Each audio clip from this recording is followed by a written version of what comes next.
Hi everyone, thanks for returning. Let's unravel another perplexing mystery. The case of Graciela Garcia. Graciela Garcia was born on October 6, 1971, in Mexico. Her family was working class and they hoped to provide a better future for their children. As a result, her parents decided to move to the United States and eventually settled in Hermiston, Oregon. Graciela was too young to remember the hardships of the move. She attended Umatilla High School, a low-cost school where 66% of the student body was Hispanic. Graciela made friends easily and stood out with her outgoing. She later studied business at Blue Mountain College. However, since she was young, she has had a passion for hairdressing and has had the goal of owning her own hair salon. With passion and hard work, Graciela believed that her plans could come true with the right approach. By February 2006, she had become the owner of Carz Beauty Salon. Thanks to her talent and charisma, she quickly became famous in society. Moreover, her professional image also contributed to the prestige of the salon. She is passionate about her work and has a deep understanding of new beauty trends. Thanks to that, she always has a loyal customer base. Some of her customers have become close friends and are often invited to her home. She is respected and loved by everyone in town. Her private life is also filled with joy and happiness. She was pursued by many men when she was young, but she only loved one. That man became her first love. They have two beautiful daughters, Annabelle and Gabriella, often called Gabby. However, that love did not last long. The man left the family. It seems that his feelings for her faded over time. Despite becoming a single mother, she did not feel hopeless. Instead, she focused on self-improvement and pursued a degree in cosmetology. After her divorce, Graciela met Romero Sanchez, a regular customer at the beauty salon where she worked. At first, their relationship was just a friendship. However, Romero later asked Graciela out. And she accepted.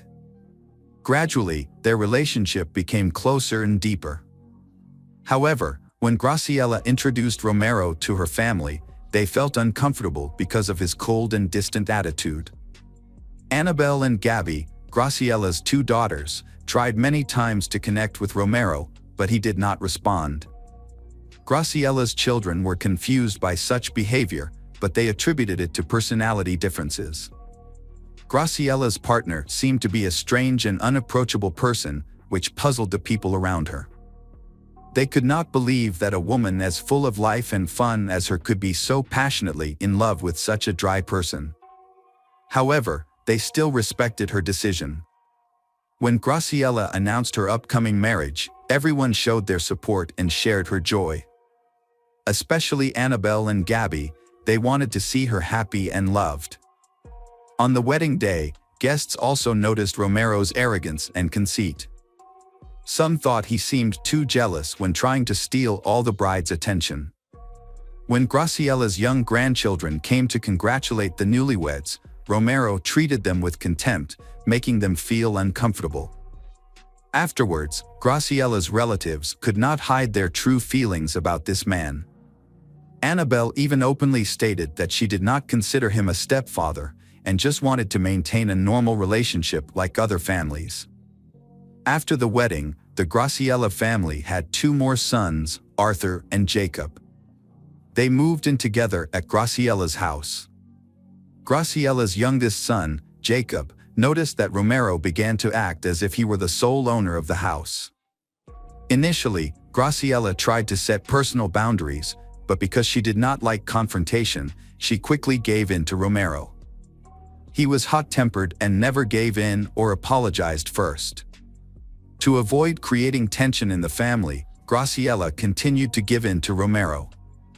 However, over time, Graciela began to realize that she had rushed into this marriage. In conversations with her relatives, Graciela confessed that she felt constrained and oppressed. Her husband controlled her and did not let her go anywhere alone. Despite this, Graciela never said she wanted to leave this abusive relationship. It seems she still loves him. Graciela's family gradually realized that she had become attached to the wrong man. Romero not only controlled Graciela but also lived off of his wife, much to her family's dismay. Romero was a skilled manipulator, constantly stalking Graciela, controlling her correspondence, and even threatening to break up the friendship between Graciela and her friends. He did not want to let her go anywhere, or sometimes he would show up unexpectedly, as if testing her loyalty. His jealousy became excessive and uncontrollable. She felt ashamed and self-conscious because of his behavior, and as a result, she limited her social life. She only communicated with her family and no longer connected with friends or colleagues as before. This seriously affected her work, as her profession required her to communicate regularly with clients and attend various events. Her friends and colleagues noticed a change in Graciela. She was no longer the cheerful and bright woman she used to be. She looked sad and tired, and she was clearly unhappy. Her children also noticed that she had changed in both her mood and appearance. They saw that she had lost her independence and confidence. After discussing it with each other, Graciela's family agreed that they did not like Romero. However, since he was Graciela's choice, there was not much they could do to change the situation. They could only respect her decision. Other relatives also expressed doubts about Romero, but no one knew how to help her in this situation. Graciela and Romero needed help with their relationship, and Gabby had mentioned this to her mother. However, Graciela believed that she would manage her personal life on her own. In 2018, Graciela decided to move her salon to her home for convenience. However, her family was skeptical as they had not heard about the plan for 12 years. Some customers commented that Romero's constant presence at the salon made them feel uncomfortable. Some people thought that Graciela moved the salon home to solve the problem, but others doubted that the idea came from Romero. However, Graciela was happy about the change and believed that working from home would bring her closer to Jacob and Romero. At the end of the year, she and her husband renovated a room into a beauty salon, completing it in May 2019. The salon closed shortly after, but Graciela's reputation remained intact, and rumors of her reopening attracted many customers, including new ones. Graciela was delighted with her career success, but became increasingly secretive about her personal life. However, after 17 years of marriage, Graciela and Romero decided to separate. Romero always kept in touch with their children and saw them regularly. Graciela and her ex-husband shared custody of their youngest son, while the other children were grown and living on their own, but they still kept in regular contact with their family and participated in family activities. Graciela went through the divorce with a calm and optimistic attitude. After the divorce, Graciela focused on developing her beauty salon and spent her free time taking care of her family and close friends. On the morning of November 9, 2019, Romero visited Graciela's eldest daughter, Annabelle, and reported Graciela missing. According to Romero, Graciela and he had been together the night before. However, when he woke up the next morning, he was surprised to find that she was no longer there. Romero tried to contact Graciela but received no response. Annabelle was shocked by the news and Romero's reaction. He cried and appeared distressed. This made Annabelle feel strange because Romero usually did not show emotions in front of them. Romero also said that Graciela had been acting strangely recently, even hinting that she might have found another man in her life. Annabelle felt that Romero's words were insincere and his tears seemed fake, which made her start to doubt his behavior and worry about her mother. Romero usually avoided communicating with his wife's children. But after a while, he changed and decided to connect with them. After Romero left, Annabelle decided to inform the rest of the family about what had happened. Graciela's family gathers to find out what's happening to her. Graciela's car was parked in the driveway. If she decided to leave Romero, she would definitely use her own car. Another thing that surprised them was the neatness of Graciela's house. Everything was perfectly arranged and in order, far beyond normal. However, this was completely contrary to Graciela's personality and lifestyle, because if she went somewhere, her belongings and accessories would be scattered all over the room. Normally, Graciela would spend a lot of time in front of the mirror choosing her outfit for the day. However, the fact that she went out without any jewelry worried the whole family, and they wondered why. As she walked around the house, Gabby noticed something strange. The large blanket had been put in the washing machine, something her mother never did. The blanket was too heavy and someone else had washed it, apparently Romero, which made Gabby suspicious. Romero did not explain this, saying that he did not pay attention to such details. But then people realized that several important items were missing from the house, including Graciela's passport, driver's license, and cell phone. This raised further suspicions about Romero's actions. On November 11th, Annabelle contacted law enforcement at the police station and discovered something surprising. Although Romero had known about his wife's disappearance since the 9th or possibly earlier, he had not notified the police. Therefore, Annabelle was the first to file a missing persons report to her mother. Another incident raised concerns about Graciela's safety. She asked Gabby to pick her up, but even though Gabby said it would take some time because of the distance, Graciela continued to ask. Gabby was surprised by this unexpected request for help. Graciela explained that everything was fine and that her request was just a result of an argument with Romero. When they met, Graciela appeared relaxed, smiling and asking her daughter not to worry. She believed that arguments between lovers were just a form of renewal in their relationship. However, after they broke up, Gabby remained uneasy and became increasingly worried about her mother. The investigation began after Annabelle contacted the police. This caused the relationship between Graciela's family and Romero to deteriorate.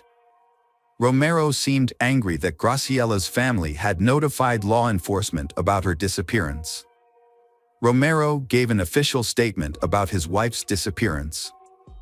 He said that Graciela had either wanted to be alone or that she had moved in with another man and would be back soon. That was his answer every time someone asked. However, the police did not ignore this report.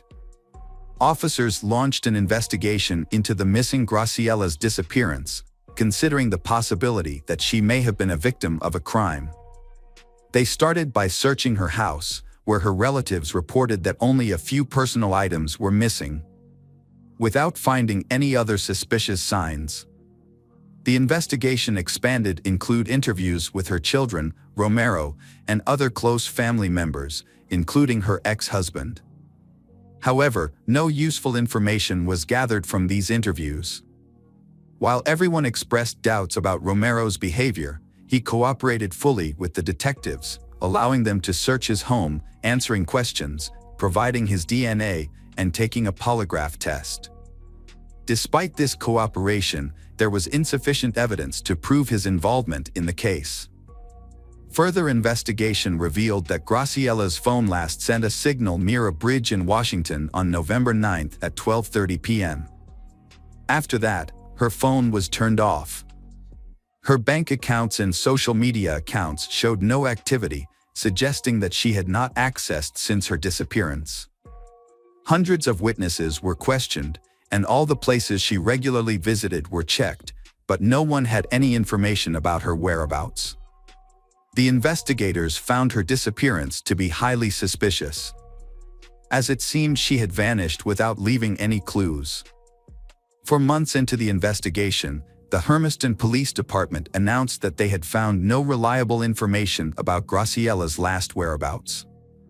Although Romero had not reported her missing, he was not accused of any wrongdoing. Graciela's family became increasingly frustrated with the lack of progress despite their constant contact with authorities throughout the incident. However, as time passed, these updates became less frequent and eventually stopped, forcing Graciela's children to take initiative and contact the police station themselves to inquire about the status of the case.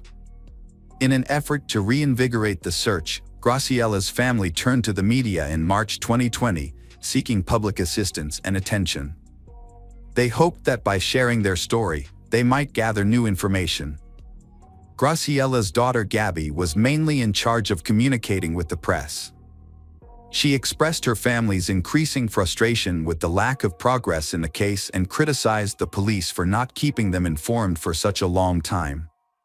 She urged investigators to focus more on finding her mother, Graciela, and to take a closer look at the suspicious circumstances surrounding disappearance. Graciela's family suspected something was wrong, as the condition of her belongings was strange and unusual in her home. However, it was unclear who would want to harm her, as Graciela did not appear to have any enemies. The family also believed that Graciela would not have left on her own, as she would have contacted them to reassure. Posters and flyers describing Graciela were scattered throughout the city in search of clues to the case. Graciela, who is 49 years old, Latina, 1.6 meters tall, 62 kilograms, and with dyed blonde hair. Local residents were also asked to be vigilant and report any information that might help the investigation. Her children were so concerned that they asked for a new detective team to take over the case, as they suspected bias in collaboration with a suspect, Romero, who was acquainted with the original investigators. The Graciela family expressed concerns about several inconsistencies in the investigation, including the fact that Romero's phone was turned off on the day of Graciela's disappearance. Additionally, Romero's calm behavior raised suspicions, as it didn't with the typical reaction expected from someone whose loved one has suddenly gone missing. As a result, the Graciela family demanded that the suspect be arrested immediately.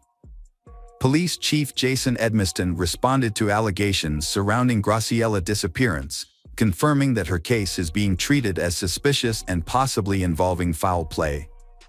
However, he emphasized that this is just one theory and that the investigation remains impartial, driven by evidence. Hermiston also dismissed claims of social connections between Romero and law enforcement as baseless.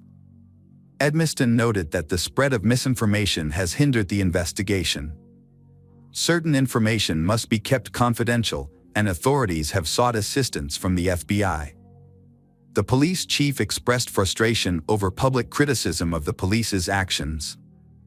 Separately, Gabby organized a fundraiser to hire a private detective, a move seen as a critique of the police's handling of the investigation. This perceived criticism suggested that the police were not doing enough to find Graciela.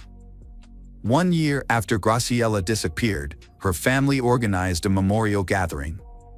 Here, friends and people who knew her shared stories about her lively and cheerful personality.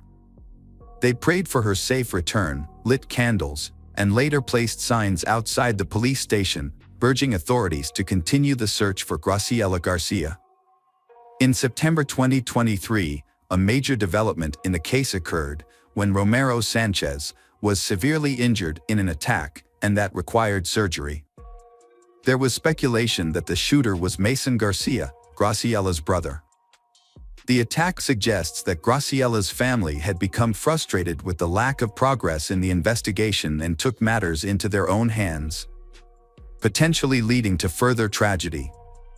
The disappearance of Graciela Garcia remains an unsolved mystery, leaving her family in a state of agonizing. This has significantly affected the health and mental well-being of her family. Living without knowing what happened to a loved one can be more challenging than coping with a confirmed loss. It remains unknown whether Graciela is alive or not. Her children continue to hope that the truth will soon be revealed and justice will be served to the criminals. Hello, crime enthusiasts. Are you ready for another chilling investigation? The case of Kirsten Hatfield. Kirsten Hatfield was born on February 12, 1989, in Midwest City, Oklahoma. Kirsten's father left the family soon after her birth, and her mother, Shannon, moved back in with grandparents. When Kirsten was 2 years old, they moved to their own home. Later, Shannon remarried, but the marriage was short-lived, leaving Shannon to care for her 2 young daughters alone. Kirsten, being the older sibling, took on a lot of responsibility, helping her mother care for her younger sister, Faith. Kirsten and Faith shared a bedroom, while their mother slept in the adjacent room. On May 13, 1997, Shannon put her daughters to bed as usual. Kirsten was 8 years old, and Faith was 3. However, Faith had already fallen asleep, so Shannon only said goodnight to Kirsten and left the door to their room slightly open, as she always did, in case Kirsten or Faith needed her. At around 3 a.m., Shannon was awoken by a noise coming from the girls' room. Thinking one of her daughters was awake, Shannon got out of bed to check on them. As she approached the door, the noise stopped. Assuming her daughters had gone back to sleep, Shannon was about to return to her room when she noticed that the door to their room was now completely closed. This was unusual, as she was certain she had left it slightly open. She wondered if one of them had closed the door or if she had simply forgotten to leave it open. Shannon opened the door slightly to check, but she didn't enter the room before returning to bed. Shannon went to wake up her daughters at 6:30 a.m. the next morning, but only found Faith in their bedroom. Shannon asked Faith where Kirsten was, and when Faith said she didn't know, Shannon began a thorough search of the house. However, Kirsten was nowhere to be found. Shannon then checked outside the house and contacted the parents of Kirsten's friends to see if she had come to their house. But no one had seen her.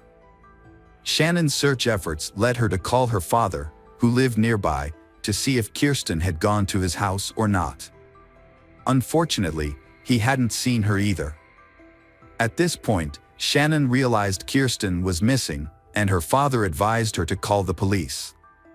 When the police arrived, they initially thought Kirsten might be hiding in the house or had simply wandered off for a walk, given the town's low crime rate. However, upon inspecting Kirsten's room, they found the window slightly open with a few drops of blood on the frame. This raised their suspicions that something more serious had occurred. Further investigation led them to discover a piece of children's underwear stained with blood on the ground outside the window.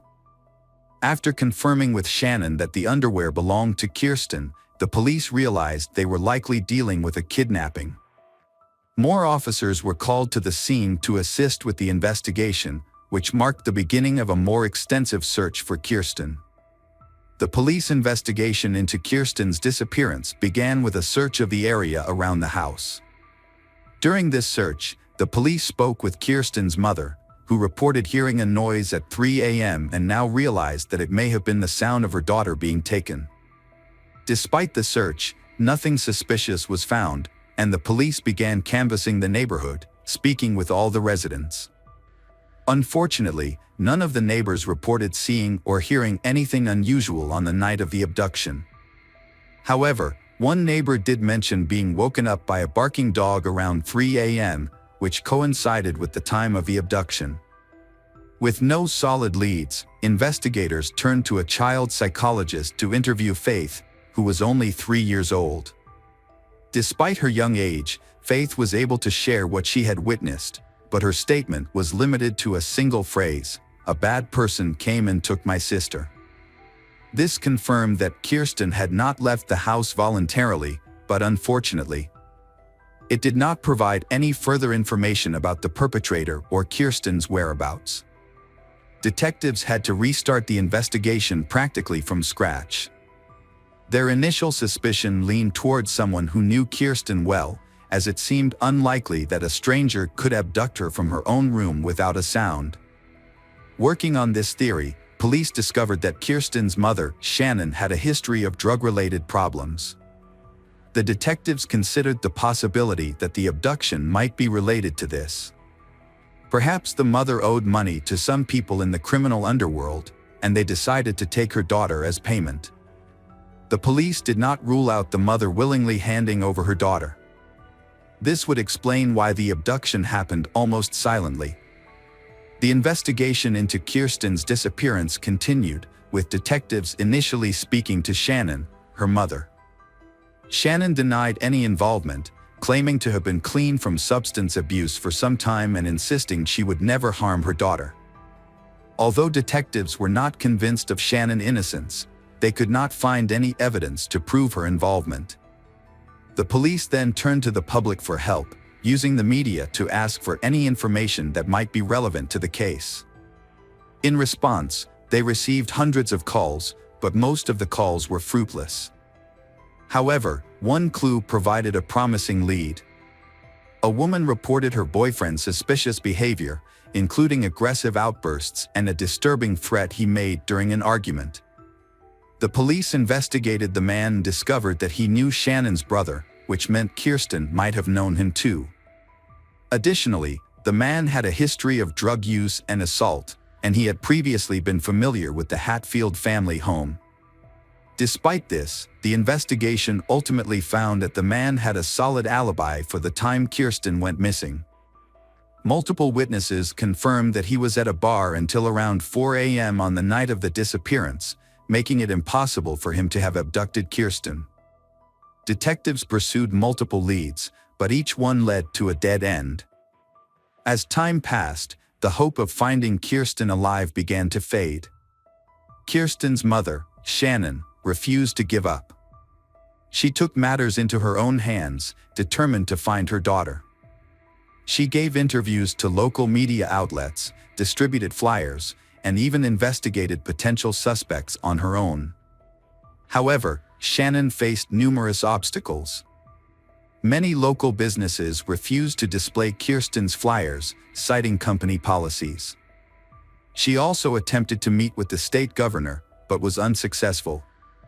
Shannon established a volunteer center to help find Kirsten.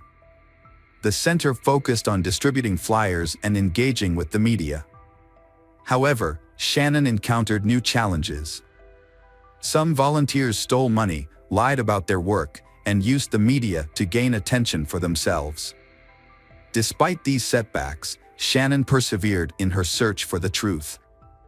After years of effort, Shannon realized that her approach was not yielding results. She enrolled in college, earned a degree in criminology, and became a parole officer. Shannon's goal was not only to find her daughter's kidnapper but also to protect others from potentially dangerous criminals who might be released from prison. Shannon suspected Kirsten's kidnapper had a history of violent crimes. To pursue this lead, she researched people with violent pasts in her area but found no connection to Kirsten's disappearance. Despite her efforts, she eventually had to accept that Kirsten might have passed away and might not return. Still, Shannon continued to search for answers.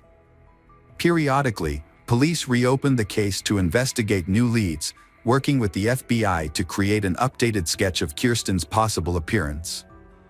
In 2014, there was a breakthrough in the Kirsten case.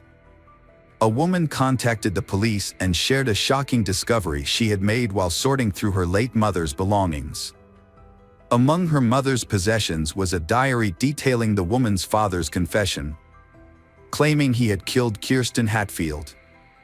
The diary was extremely detailed, and detectives were convinced of its accuracy. According to the diary, the man had kidnapped Kirsten from her bedroom, took her to a house he owned in a nearby town, and murdered her after horribly torturing her.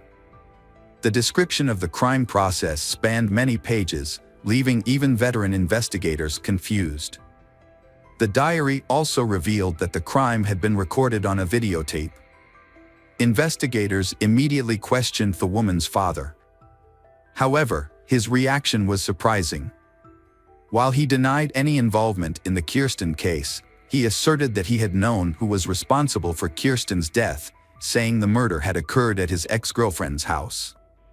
The police were confused and asked for the house address. They quickly received a warrant and sent a team to thoroughly search this house. The forensic investigation began with a crucial step: the use of luminol, a substance that glows when exposed to very small amounts of blood. When the forensic team applied luminol to the scene, they were surprised by the results. An expert later described the house as lit up like a Christmas tree due to the numerous bloodstains. The bloodstains matched the details of the murder described in the diary, leading the team to believe they had finally found concrete evidence. To investigate further, police removed the floorboards, cut out sections of wallpaper and sent these items to a laboratory for analysis. They also organized an excavation team in the hope of finding the victim's body.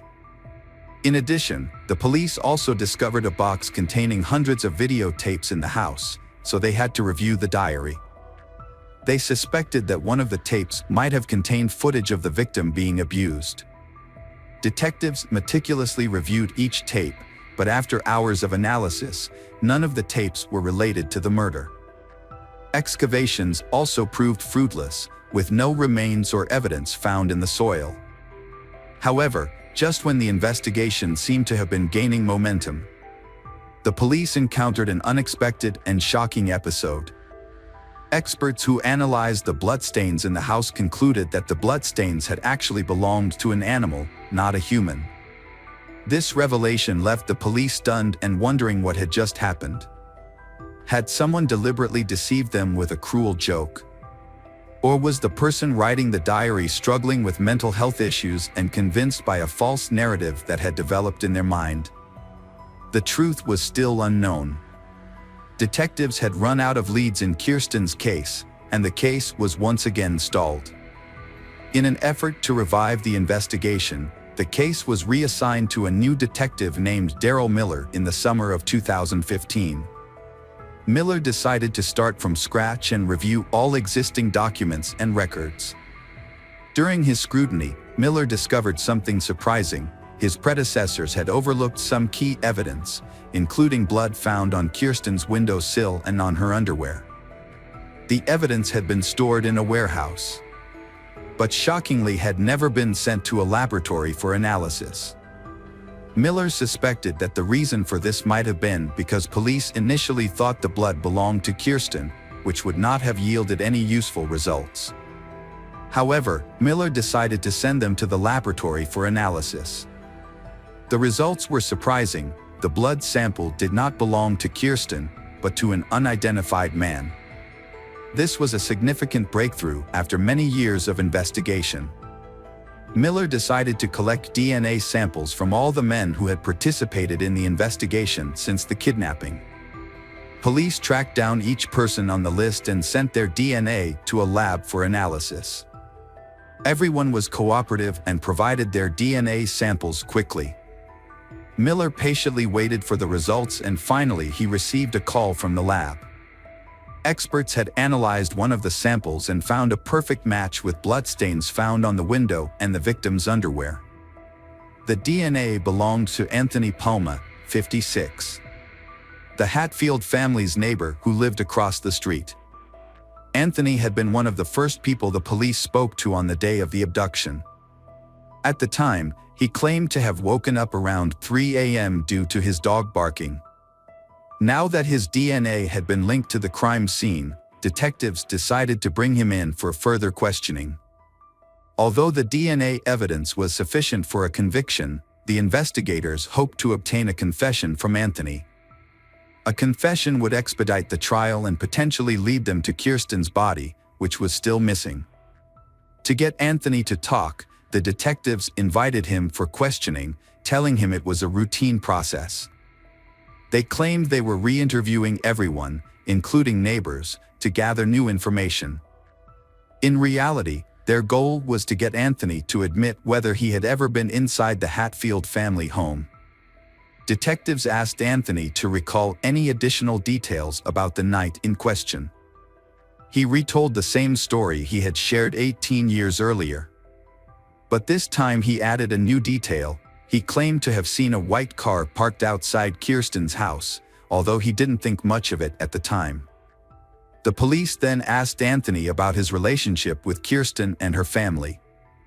He stated that he knew them as neighbors, but he had never interacted with Kirsten personally.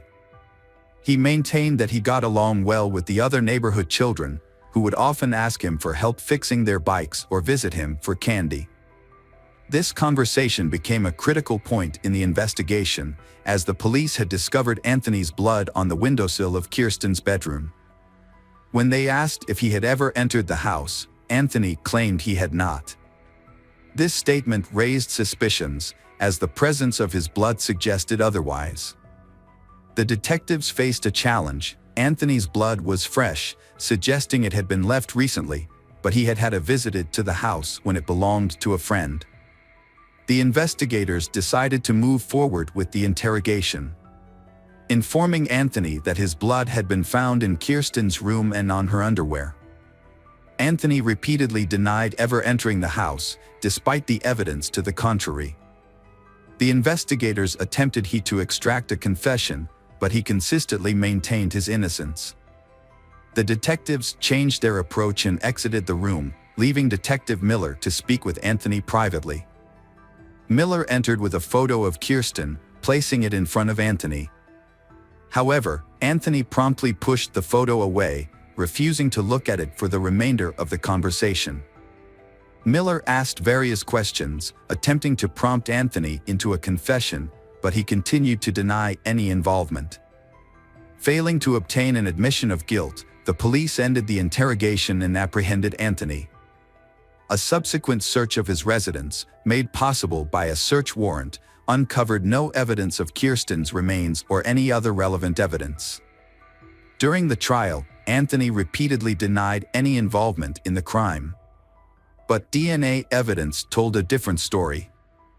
As the trial progressed, new details emerged that the police had initially overlooked. It was revealed that Anthony had a history of run-ins with the law, including a prior conviction for breaking into a girl's bedroom and assaulting her. He had also been imprisoned in the 1980s for a violent attack involving a weapon. Anthony's past convictions signaled his dangerousness, yet were overlooked in 1997. In 2017, a jury returned a guilty verdict for Kirsten's kidnapping and Kirsten's murder, and Anthony was sentenced to life in prison. Despite the guilty verdict, Anthony never disclosed the location of Kirsten's body. Kirsten's mother refused to give up hope, however. She consistently reached out to Anthony, calling and visiting him in prison, in an effort to find out where Kirsten's body was. She spent hours trying to extract the truth from him, but ultimately, she was unsuccessful. Tragically, in 2019, Anthony was killed by his cellmate, who was motivated by a desire for revenge for Anthony's horrific crime against a child. As a result, Kirsten's family's only hope of finding Kirsten's body now depends on hikers or tourists who might stumble upon it in remote national parks, where Anthony may have buried her. Hello friends, welcome to our channel. Today we're going to take a look at another horrible case with you. The case of Lily James. Lily was born in the coastal town of Sainsbury, New South Wales, Australia in May 2002. She was the first child of the close-knit James family and was especially loved by her maternal grandmother, Barbara. Growing up, Lily spent much of her time by the ocean with her younger brother Max, where she developed a passion for swimming and an active lifestyle. Her father, a water polo coach at an Anglican girls' school in Hurstville, encouraged her interest in the sport. Those who knew Lily remembered her as a friendly and outgoing person who excelled in her studies and was always willing to help those in need. Her well-rounded personality made her a standout student, and she was widely respected by her peers. With her impressive talent and dedication, Lily succeeded in multiple areas, including academia, sports, and community service. She was also an accomplished performer, participating in her school's theater and dance club. Eventually, Lily's talents caught the attention of organizers from the prestigious Woodford Folk Festival, one of Australia's largest annual events, attracting over 125,000 attendees from around the world. As part of the celebrations, Lily performed a unique monologue from William Shakespeare's Macbeth. Her performance showcased her impressive skills, charisma, and stage presence, earning her a standing ovation and the jury's approval. She achieved second place in the theater category, a remarkable achievement that earned her recognition and a significant prize. In 2018, Lily achieved another milestone when she passed her beginner's driving test. Her athletic talents also flourished, particularly in water polo, a sport she began competing in professionally, following in her father's footsteps. She won the title of swimming champion in the under-17 category, a feat that delighted her parents. By her final year of school, Lily had decided to pursue a career in sports, and in 2020, she enrolled at Sydney Technological University to study sports business management. A turning point in her life. In early 2021, she started a new chapter. To break up her college routine and gain teaching experience, she took a job as a water polo coach at St. Andrew's Cathedral School. Her youthful energy, vibrant personality, and passion for sports quickly won over her colleagues, the school administration, and the students she was coaching. The students looked up to her and tried to meet her high standards. In return, she sought to understand each student's unique needs and strengths. That's when she met Paul, the new cricket and hockey coach. His impressive skills and charismatic presence quickly made him the center of attention. As a part-time teacher at another school and a member of the University of New South Wales hockey team, Paul was a driven and accomplished young man. He was particularly popular among the female students and staff. However, opinions about him were divided. Some saw him as arrogant and stubborn, while others appreciated his positive qualities. Initially, Lily and Paul's interactions were friendly but brief, limited to exchanging greetings. Over time, their relationship evolved into something more. Lily's friends reported that Paul asked her out on a date, and she found it difficult to say no due to his charming smile. The date had a profound impact on both of them, leading to a decision to meet again. As Lily got to know Paul better, she began to develop feelings for him, unaware of his true nature. Her kindness and openness made her vulnerable to falling in love. Paul appeared to return her affection, frequently complimenting her, giving her flowers, and planning evenings together. They decided to keep their relationship a secret, especially from the students at school. Lily and her boyfriend, Paul, had agreed to keep their relationship private, adhering to the school's policy and Lily's personal preference for discretion. However, as time passed, rumors about their relationship began to circulate, evolving from hushed whispers to open discussions. When Lily discovered that Paul was the one who had revealed their relationship, she felt deeply hurt and betrayed. Paul's portrayal of her had also led to criticism and judgment from others, causing Lily to feel humiliated. As a result, she confronted Paul about his actions and ended their relationship. Despite Paul's subsequent attempts to apologize and reconcile, Lily remained resolute in her decision. She took some comfort in the fact that their relationship had been brief, allowing her to see Paul's true nature before things escalated further. Paul was born in 1999 in the Netherlands to a wealthy and influential family. When his father's job required a relocation to Australia in 2015, Paul and his family made the move. As an only child, Paul received excessive attention and care from his parents, which significantly contributed to his character development. Unfortunately, this upbringing led to Paul growing up with an entitled and self-centered attitude. Paul was a high-achieving student who excelled academically, athletically, and was physically fit. After moving to a new location, he attended St. Andrew's Cathedral School, where he joined the cricket team and quickly gained recognition and respect from his peers for his exceptional skills. He eventually became the team captain and actively participated in organizing extracurricular activities and festivals. While he was well-liked by many, particularly they who found him charming, some of his male peers were put off by his confidence and boasts about his ability to win over any girl. Despite this, Paul's charm and charisma earned him many admirers. After graduating in 2017, the school administration offered him a position as an assistant coach for cricket and hockey, which he gladly accepted.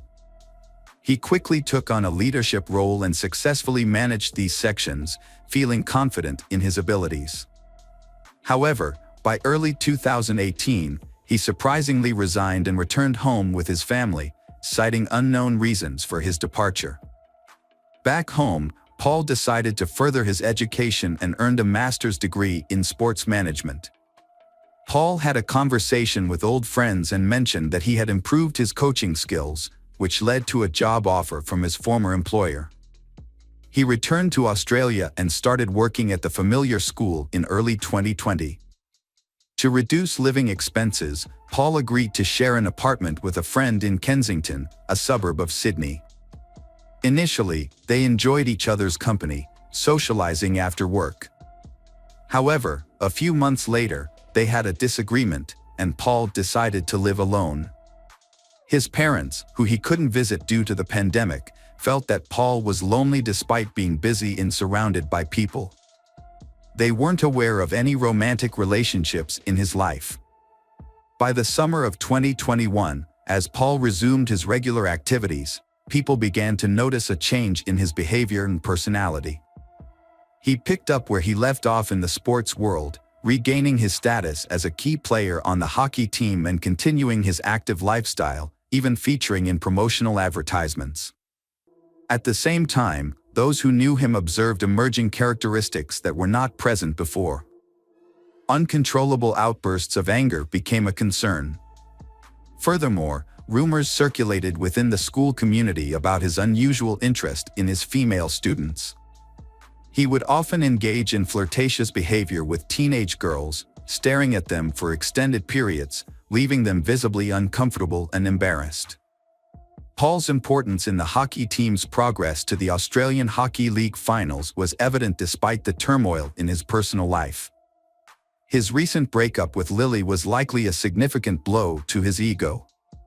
Unexpected, on October 26, 2023, at approximately 4:30 a.m., the principal of St. Andrew's Cathedral School in central Sydney sent an email to students and parents announcing the school's closure until the end of the week due to a critical incident. A tragedy occurred at the school, prompting a thorough investigation. On Thursday and Friday, a 24-hour consultation center was established in the school library to support those affected.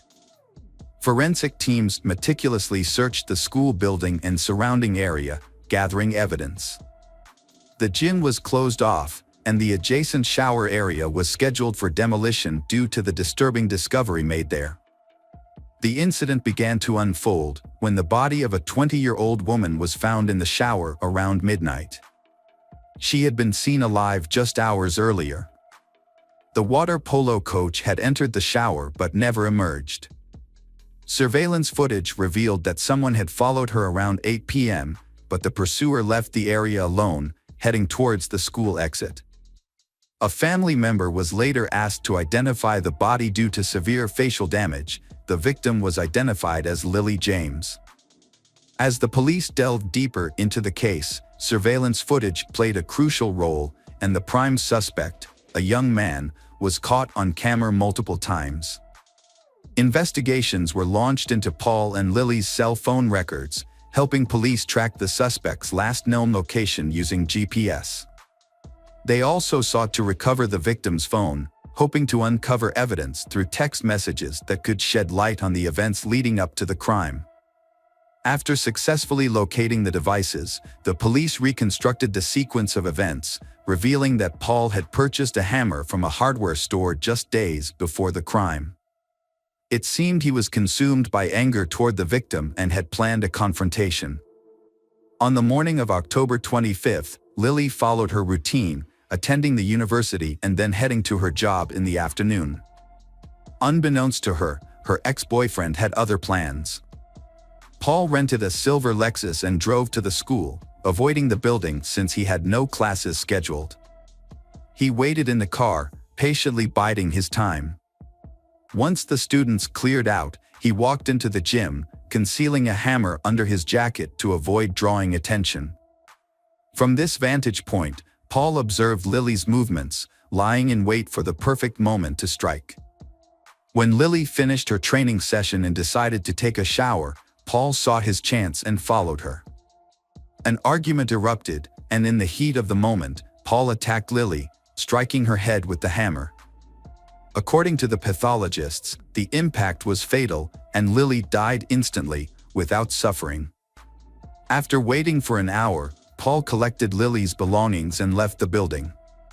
He then drove to Diamond Bay, where he disposed of the weapon in a trash can.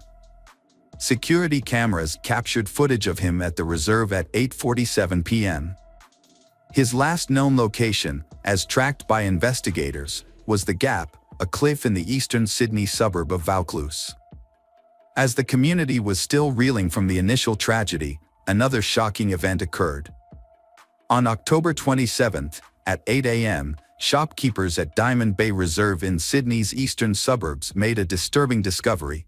A man's body was found just 11 miles away from the site of the first crime. A rescue team, including a bomb squad and Marine Corps personnel, was formed to retrieve the body. The body was recovered at 3:30 p.m. and taken for identification. Due to severe injuries, fingerprints were used to identify the individual. The victim was 24-year-old Paul, the same person who had been at the scene of the first crime. The investigation team faced a significant challenge in establishing a connection between the fatal incidents and uncovering the circumstances surrounding the events. The Gap is a notorious location with a history of suicides. Around 10 p.m., Paul used Lily's phone to send a message to her father, possibly revealing the location of her body. An hour later, the young man made a brief emergency call, but hung up quickly. When police arrived at the cliff, they found the personal belongings of Lily and Paul, but there was no sign of him.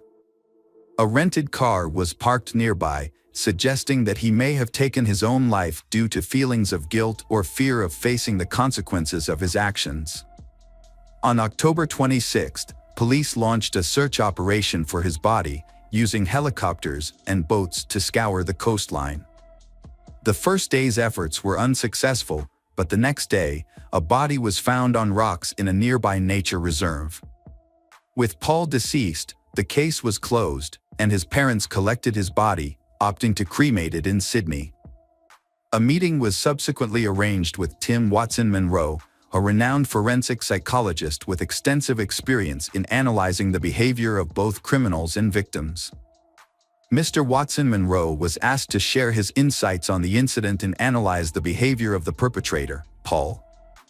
According to Mr. Watson Monroe, Paul's actions were characteristic of individuals with an inflated sense of self-importance who struggle to accept rejection. He believed that Paul committed the crime in a premeditated and calculating manner, showing no remorse for his actions. When asked about Paul's decision to end his own life, Mr. Watson Monroe provided an explanation. Mr. Watson portrays Paul as a self-centered individual with psychopathic traits. Some have compared the tragic events to the finale of Romeo and Juliet, but the story of Lily and Paul is unique and unfolds in a distinct way. A genuine love relationship cannot thrive with pride, dishonesty, and betrayal. Unfortunately, Paul failed to grasp this, leading him to overlook the value of the person beside him. His decision to prioritize his own wounded ego ultimately resulted in the loss of a bright and vibrant life. This not only caused lasting pain for Lily's family but also for Paul's own loved ones. Regrettably, his actions left a devastating impact on those around him. Hello friends, welcome to our channel. Today we're going to take a look at another horrible case with you. The case of Michael Van Eck. Michael Van Eck was born on August 14, 1987, in a city that was once a hub for gold miners. He was the only son among four sisters, Natasha, Michelle, Bianca, and Friana, and grew up in a close-knit family.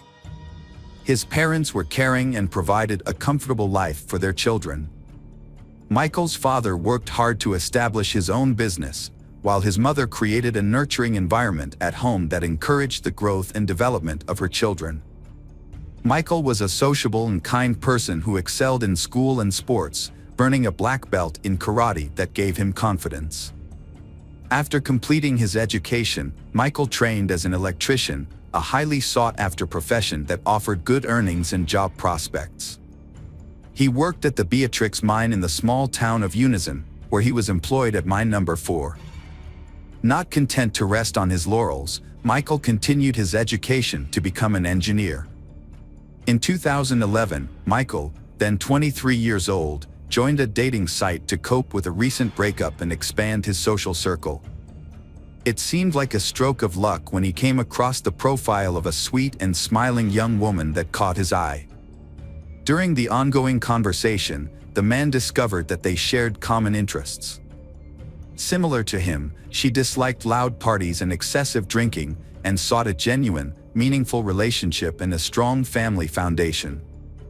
Michael was pleasantly surprised to find a compatible match online. Living with his parents at the time, he shared his excitement and concerns with his mother. On April 2nd, he confided in her about his upcoming date and made an effort to prepare and make a good impression. He withdrew his first paycheck of 1,000 Rand from his account. The only thing that gave him pause was the unusual location his online friend had chosen for their first meeting, the city cemetery. To avoid worrying his parents, he kept this detail to himself. Around 9 p.m. that evening, Michael bid farewell to his family and left the house. He drove to the designated location in his silver Pajero 2007, a gift from his parents for his 18th birthday. As expected, she was running a bit late, but her appearance was striking. She from the internet arrived dressed in a pristine white dress and smiled warmly. The conversation flowed easily, and afterwards, she suggested continuing the evening elsewhere in the cemetery. She invited him to a secluded area with a blanket spread out on the grass, accompanied by a basket of fruit and wine. Michael and his friends had just finished their drinks when his beautiful companion suddenly kissed him. At first, the kiss was pleasant, but it quickly turned into a painful and horrific experience. Unbeknownst to Michael, this kiss was the beginning of a sinister plot. Jane Van Heerden was born in 1991 to parents who were struggling in their marriage. When her mother discovered she was pregnant, they decided to put their divorce on hold and try to work through their issues. However, their efforts were unsuccessful, and the situation at home continued to deteriorate. Unfortunately for Jane, her mother resented her presence, seeing her as a constant reminder of her unhappy marriage. Even after the divorce, Jane's mother held on to her negative feelings, making it difficult for Jane to feel loved and accepted. Jane's behavioral issues and cold demeanor towards her children persisted even after her marriage ended. As a result, her 3 children felt isolated and misunderstood, with Jane, in particular, struggling the most. From a young age, she became withdrawn and sullen, displaying psychological problems. Her behavior became increasingly disturbing, as she frequently talked about death and created confusing artwork. She also developed an imaginary friend named Azael. Her grandparents, concerned about her well-being, suspected she might be possessed and took her to church for an exorcism. During the ritual, Jane's body convulsed, which was likely due to her fear of crowds and the intense anxiety she felt during the ordeal, possibly triggering an epileptic seizure. The traumatic experience had a lasting impact on her memory, causing her to develop a deep-seated fear of the dark. This phobia was further exacerbated by her mother's frightening statement that toys come to life at night, leading Jane to take drastic measures to protect herself, such as taping her doll's eyes shut and restraining them with shoelaces. Jane's mental condition took a turn for the worse as she entered preteen years. At 10 years old, she had a disturbing episode where she threatened a family guest with a knife while visiting her father. This incident prompted her family to seek professional help, and she was evaluated by a specialist who prescribed sedatives. The medication had a positive impact on her mood and overall well-being for a time. During a period of calm, Jane's father made a conscious effort to spend more time with her, often picking her up from school and taking her on hunting trips. He hoped that by sharing his hobby, he could provide her with the attention and connection she craved. Jane found enjoyment in her father's activities, particularly in tasks like butchering and skinning animals.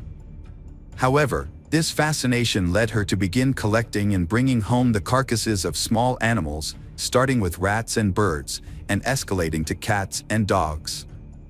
She also took to cutting flesh and occasionally self-inflicted injuries. As it turned out, around age 12, Chane had befriended a man who introduced her to substance use and took advantage of her vulnerability. Fortunately, she ended the toxic relationship on her own, although her sisters had initially kept the situation hidden from their parents. Chane's emotional state was negatively affected by her chaotic childhood. At the age of 15, her mother left for New Zealand, where she started a new relationship and never returned to care for her children. Chane and her siblings were left in the care of their father and stepmother, who did their best to provide for them, but struggled to understand the depth of Chane's emotional issues. Her family initially attributed her behavior to typical teenage struggles. However, her situation took a turn for the worse when she became involved with a 22-year-old man who was interested in Satanism, occultism, and voodoo cults. He had a profound influence on Chane, but his cruel nature often left her feeling belittled and suppressed. Fortunately, Chane's life began to turn around with the support of her family and therapy. By the time she turned 17, she had distanced herself from the negative influences in her life, graduated from high school, and enrolled in college to study art and graphic design. As she lost interest in Satanism and stopped using substances that were harming her, her emotional well-being began to improve. Chane thrived in her studies and landed a job in her field, where she received support from both her colleagues and management. She discovered a natural talent for visual arts, earning her respect and recognition in her profession. At the same time, she began a romantic relationship with a man named Warren. To those outside her inner circle, Chane's life seemed perfectly ordinary. Her family and close friends avoided discussing her past, hoping that the difficult times were behind her. However, it was unclear what was happening beneath the surface. It's possible that her inner struggles were simply waiting to resurface. Her father, in particular, was overjoyed for Chane, believing she had finally found stability and would soon get married. However, his expectations were not fulfilled. A surprising challenge arose from Warren's friend Roy, a self-proclaimed sensitive person. Although Chane came across as kind and friendly, Roy detected something off-putting and even evil about her. He suspected that Chane might be unfaithful to his friend, so he decided to confront her about it. However, instead of answering his question, Chane became enraged and spat in his face, telling him to stop asking her ridiculous questions. At a party, Chane noticed Martin, a 24-year-old from a well-respected family. Despite his calm and sociable nature, rumors surrounded him. Born into a privileged family, Martin had a happy childhood, excelling academically and behaving well.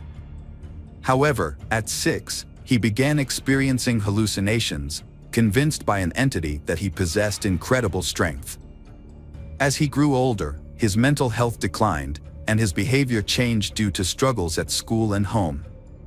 At 14, Martin was hospitalized for psychiatric treatment and diagnosed with schizophrenia.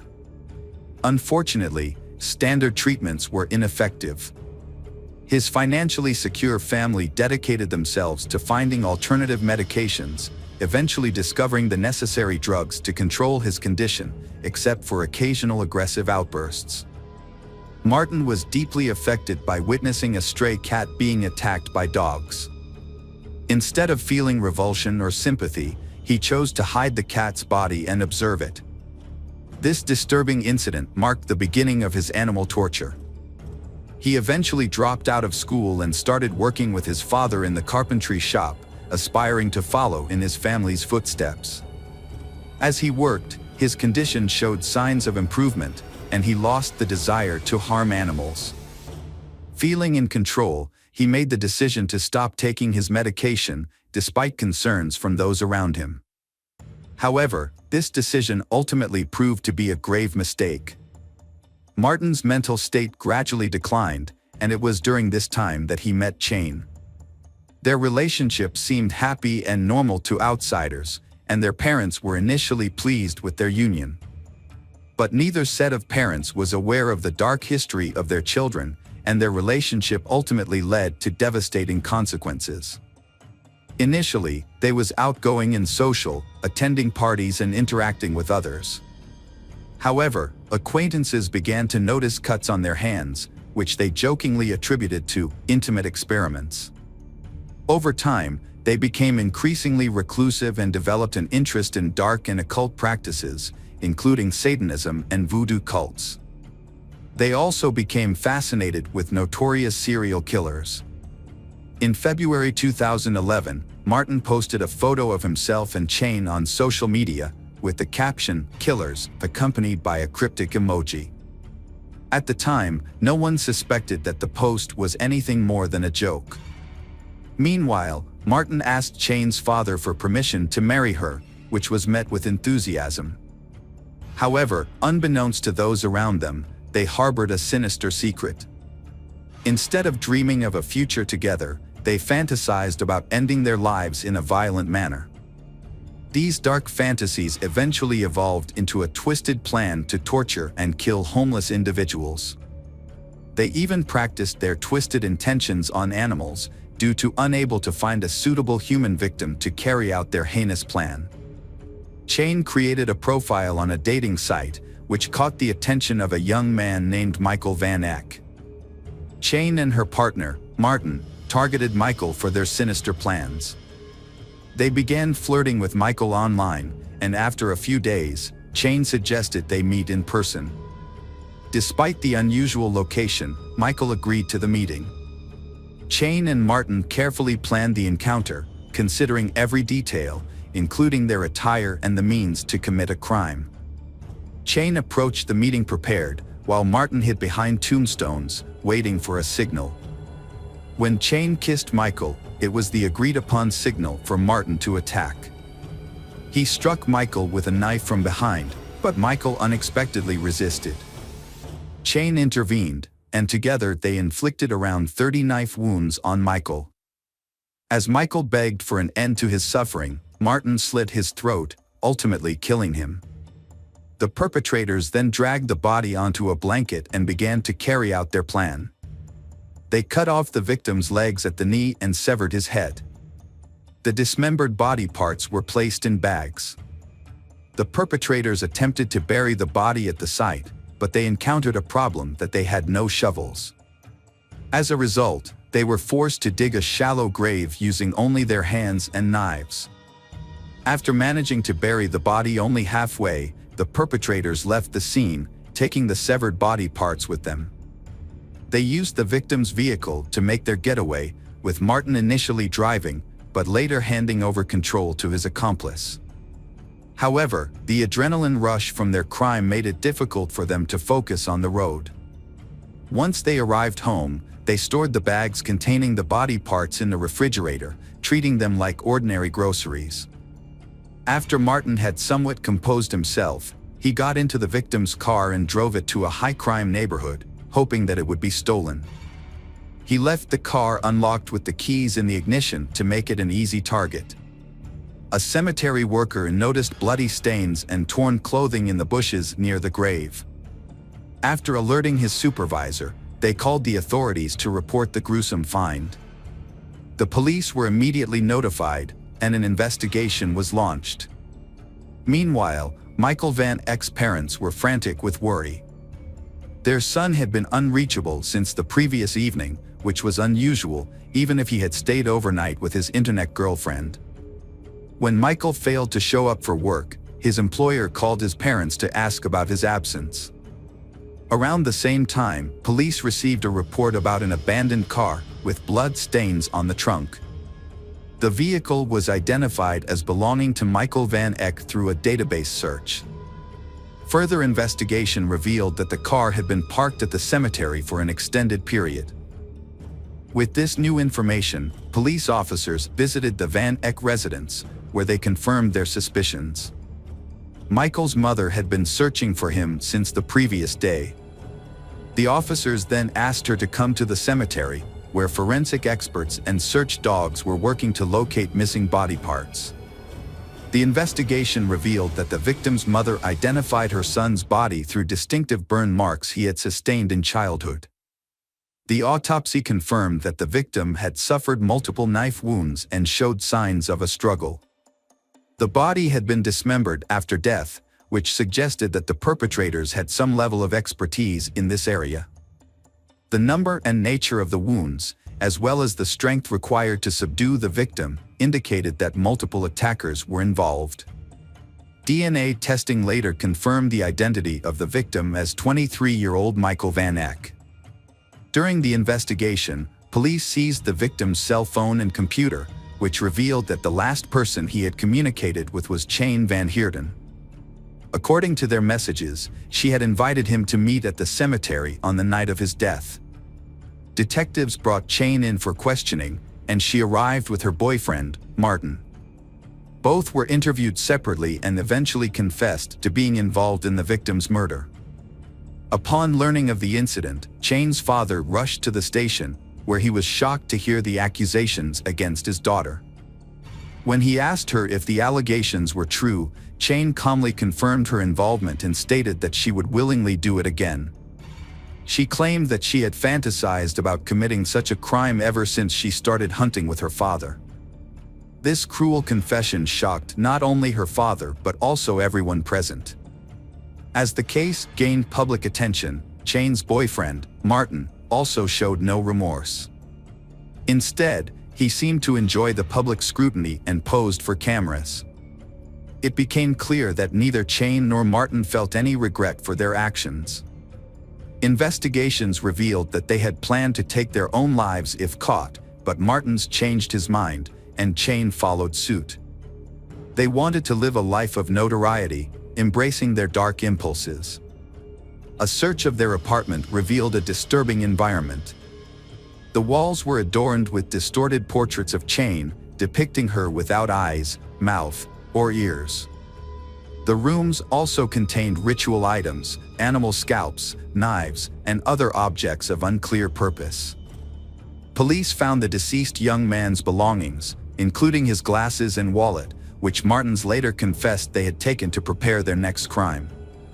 The most disturbing discovery was made in the refrigerator, where police found Michael's severed head with his mouth sewn shut.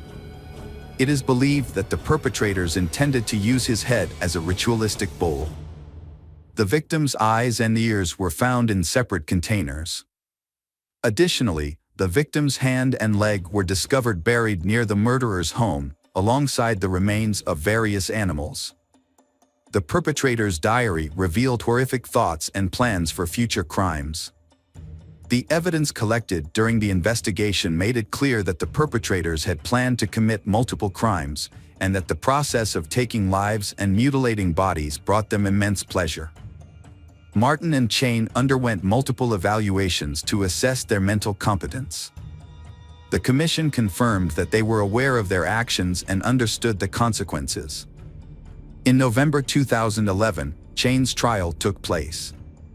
Despite this being her first offense, she was treated as a serial offender. She openly expressed her desire to repeat her actions and told the court that she understood she should feel shame or remorse, but couldn't. She could only comprehend the severity of her actions through societal standards and the reactions of others. Psychiatrists diagnosed Chayne with psychopathic and antisocial disorders, which made her more dangerous than her boyfriend. However, she was skilled at hiding her true nature. Throughout the sentencing, Chayne remained impassive. She was found guilty and sentenced to 35 years in prison without the possibility of parole, 20 years for taking a life and an additional 15 years for robbery and dismemberment. Martin defended himself in court, claiming he didn't remember the events until he was in jail. He admitted to studying Satanism and occultism, and said his relationship with Chayne led them to commit the crime. He apologized to the victim's parents, but his words seemed insincere. He was found guilty and sentenced to 35 years in prison, with a chance for parole after serving half his sentence. Even in prison, Martin expressed his passion for Chayne in letters, calling her a dark goddess. However, Chain eventually ended the relationship, feeling they had grown apart. While incarcerated, Chain proved to be a model prisoner, using her time to teach art and theology to her fellow inmates. In contrast, Martin, while also in prison, gained a small group of admirers who were carefully monitored by police to prevent them from copying his crimes. During his imprisonment, Martins focused on personal growth, completing his education through correspondence courses and undergoing therapy. Their stories serve as a warning that ordinary individuals can hide dark secrets. Michael, a kind and compassionate person, was manipulated by two individuals with twisted motivations. This tragic event emphasizes the importance of being cautious about the people we surround ourselves with, as their influence can have a profound and lasting impact on our lives. Hello friends, welcome to our channel. Today we're going to take a look at another horrible case with you. The case of Adam Strong. Adam Strong was born in 1972 in Cornwall, a small town in Stormont County, Ontario. Little is known about his family and early life. He remained single and childless, working as a gas station attendant and a security guard on film sets. Those who knew him described Adam as quirky and eccentric, often coming across as superior to others. He enjoyed debating and arguing to prove his point, but was not typically confrontational. A review of his social media profiles revealed Adam's interest in BDSM practices, which he openly discussed and shared photos and videos about. Although he never had a long-term partner, some former partners accused him of being a sadist who subjected them to physical and emotional abuse, leading to the end of their relationships. Adam also had a peculiar hobby of writing reviews of adult films and magazines. It appeared that watching such content was a significant part of his free time. Despite his unusual interests, Adam presented himself as a calm and composed individual, showing no outward signs of a troubled or criminal nature. The story took an unexpected turn 4 months later when at the end of December, when David Wood's family moved into the house at 19 Macmillan Drive in Oshawa, they were immediately struck by a strange and unpleasant smell. Their downstairs neighbor, Adam Strong, a 45-year-old single man who lived in the other half of the house, reassured them that it was just a minor plumbing issue that he would fix within a few days. Although Adam was friendly and polite in his communication, there was something unsettling about him that put the Wood family on edge. When David's wife tried to welcome him with some homemade cookies, Adam wouldn't even let her into his apartment. Instead, he stepped out into the hallway, closing his door behind him. In that brief moment, David's wife caught a glimpse of Adam's living space, which was in disarray, and the smell inside was overpowering and foul. Adam borrowed cookies from his new neighbor and quickly left. Later, when they met in the yard, he apologized for not inviting her in, explaining that his apartment was a mess due to upcoming renovations. Despite his efforts to be polite, he seemed nervous. As the Wood family settled into their new home, they tried to ignore a persistent smell. However, on December 29th, they called a plumber to fix a sewer blockage, which had intensified the stench. The problem seemed minor, but what the workers found in the pipes shocked even experienced forensic experts. Plumber Sean Funn and his partner began to clear the blockage in the Woods' apartment. Although they were accustomed to unpleasant odors, they were surprised by the terrible smell inside. They soon realized they needed to investigate further and descended to the apartment below, which belonged to a man named Adam. Adam reluctantly let the workers in, apologizing for the mess. The smell was even worse in his apartment, and when the plumbers reached the source of the blockage, the stench became unbearable. Sean, a seasoned plumber, had never encountered anything as foul-smelling as this in his years of practice. However, an even more disturbing discovery awaited him and his team when they decided to clear the pipe. Adam, already on edge, became increasingly agitated, refusing to step away and bombarding the workers with questions about their methods and estimated time of completion. He later claimed he was simply curious, having never witnessed this process before. The specialists tried to brush off his behavior, but their efforts were soon overshadowed by the gruesome discovery of over 10 kilograms of flesh, hair, and bone fragments in the pipes.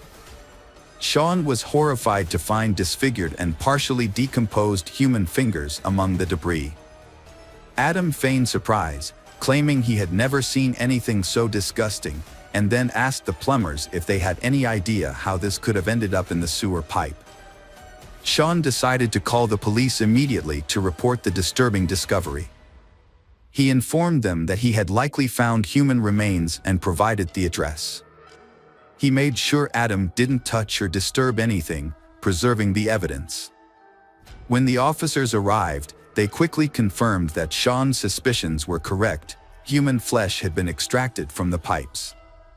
The police then spoke with the Adam. He admitted that a woman's body had been stuck in the pipe. He even revealed that other body parts were stored in his refrigerator's freezer. Upon investigation, the police found a severed head and limb fragments packed in plastic bags, which were too large. The house was extremely filthy and cluttered, with a kitchen filled with dirty dishes and rotting food, as well as trash covering the floor. Empty pizza boxes were scattered around, and numerous magazines of an explicit and masochistic nature were present among the mess. Various adult toys, gags, whips, handcuffs, and restraint devices were also discovered. Adam Strong was arrested at the scene and taken to the police station for questioning. His arrest puzzled the authorities, as he had no prior run-ins with the law and was not a person of interest to the police. Mr. Adam had resided at 19 McMillan Drive in Oshawa for over 10 years, dating back to 2007, without incident or complaints from neighbors. The House of Horrors at 19 McMillan Drive, Adam's residence, was secured and guarded as a crime scene. An initial inspection revealed a complex and time-consuming process lay ahead, with investigators expecting to uncover more shocking evidence. The discovery of a head in the refrigerator was just the beginning. Evidence found at the scene led law enforcement to suspect a connection to Rory Hash, whose torso had been recovered from a body of water 4 months earlier. A tattoo on the neck and subsequent DNA analysis confirmed that the discovered remains belonged to Rory. Further investigation revealed blood-stained clothing and shoes belonging to she, hidden among trash in various rooms of the house. The bedroom was particularly disturbing, with blood traces found on the bed, walls, furniture, and ceiling. These bloodstains were later confirmed to belong to a missing schoolgirl. A dissection table was also found in the kitchen, suggesting it was used to dismember and gut the victim. The entire scene was gruesome, with blood, skin particles, hair, and bone fragments scattered everywhere, causing nausea in those who witnessed it. The bathroom was extremely dirty and unsanitary, with signs of a violent crime visible everywhere, including dirt, blood, and broken fixtures. The toilet was dismantled and lay in a corner, surrounded by garbage. It appeared that the perpetrator, Adam, had attempted to dispose of a body by cutting it into pieces and flushing them down the sewer. However, he encountered a blockage and, when his attempt to fix it failed, left the scene in disarray. Inside the house, a large number of sharp objects were discovered, which likely had been used to dismember the victim. Some of the objects, including knives, still had blood on them. Further analysis of the evidence, including DNA samples, revealed that Adam had semen on fragments of the victim's body, which had been found in the refrigerator. Rory Hash was born on July 9, 1999, in Oshawa, Ontario, to Shannon Dion, a single mother. Rory's father was not present in her life, having left before her birth. Despite this, Rory grew up in a loving and supportive family environment provided by her mother and maternal grandmother. Rory's family had an unconventional background, with her maternal grandfather founding and leading the motorcycle club Satan's Choice. He was also a skilled boxer with connections to organized crime. Additionally, Rory's uncle was a member of the Hells Angels motorcycle club and led a troubled life, frequently encountering legal issues. However, this did not affect Rory's childhood, which was remarkably peaceful and carefree. Rory excelled academically and had a passion for dance, winning awards in competitions. Those who knew her described her as intelligent, responsible, and compassionate.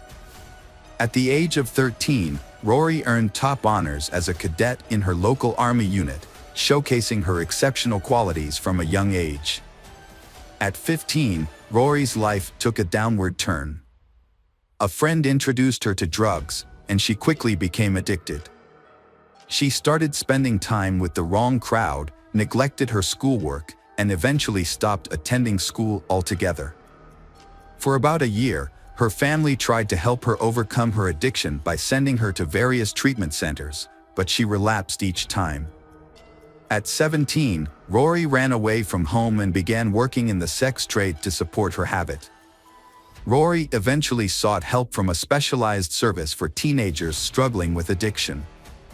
With their support, she was able to enter mandatory treatment and turn her life around. She found a job at a local shop, studied remotely to earn her high school diploma, and even started thinking about attending college.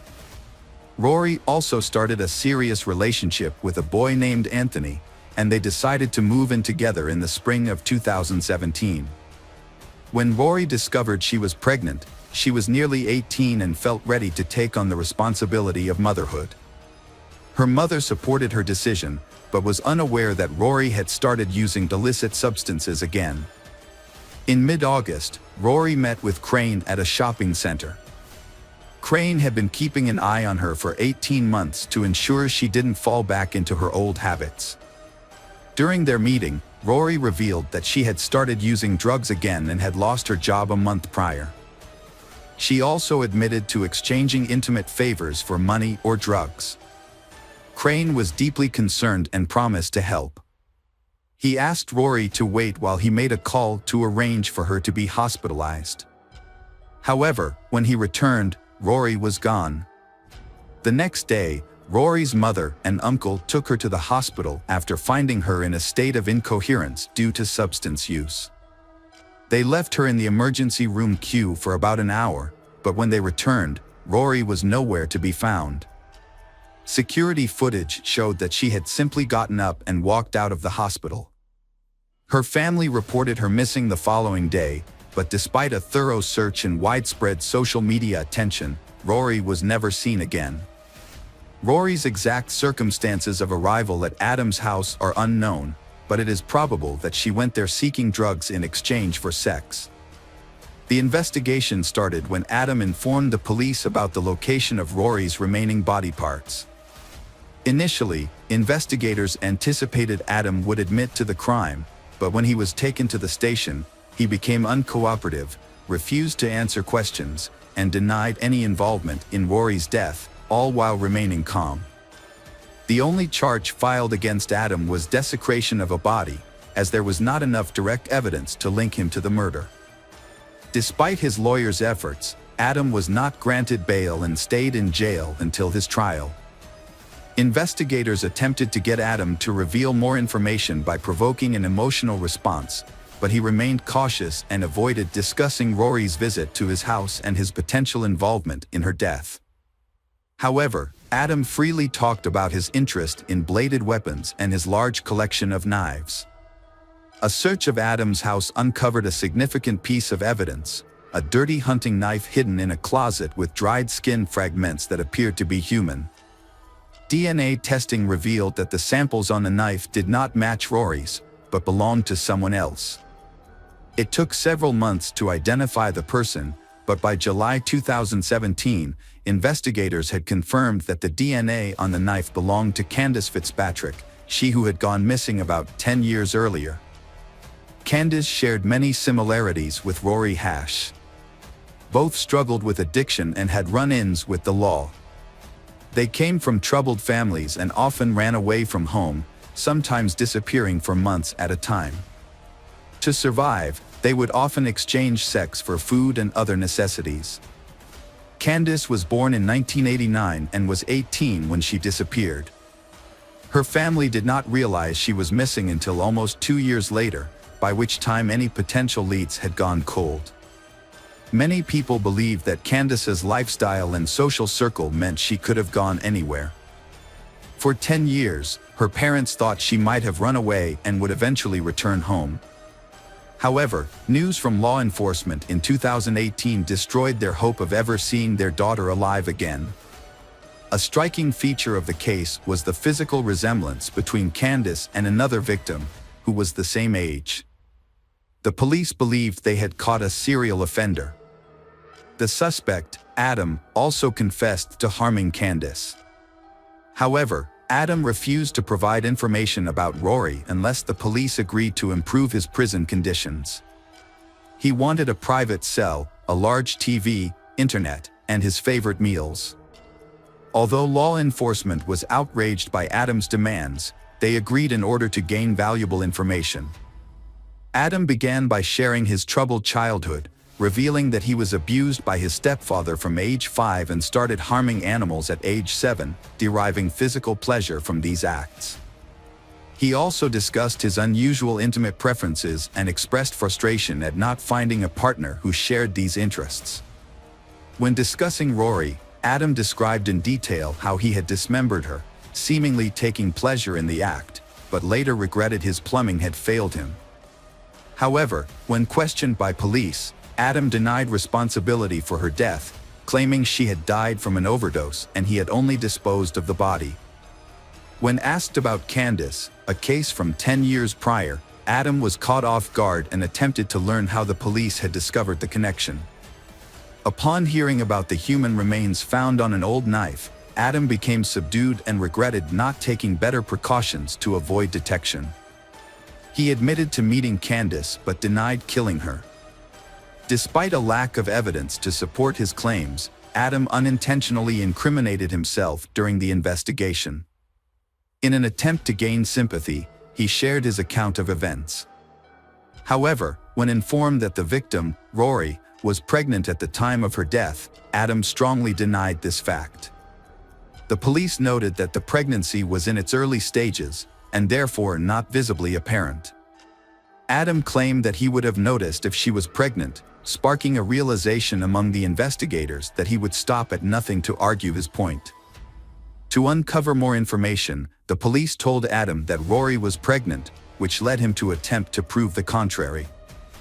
In his eagerness to refute this, he shared graphic details about how he had personally examined her body and held her reproductive organs in his hands. Adam's account was detailed and included his physical sensations, describing the flesh as soft and warm. At one point, he even mentioned feeling a pulse. These statements raised suspicions that Rory may have still been alive at the time. Unfortunately for Adam, his entire narrative was captured on camera, and his incriminating statements were presented as evidence in court. When confronted about his earlier statements, Adam tried to retract his previous admissions, but it was too late. The defendant, Adam Strong, refused to reveal what he had done with Candace's body, and despite extensive searches, her remains were never found. Investigators also failed to identify any other potential victims.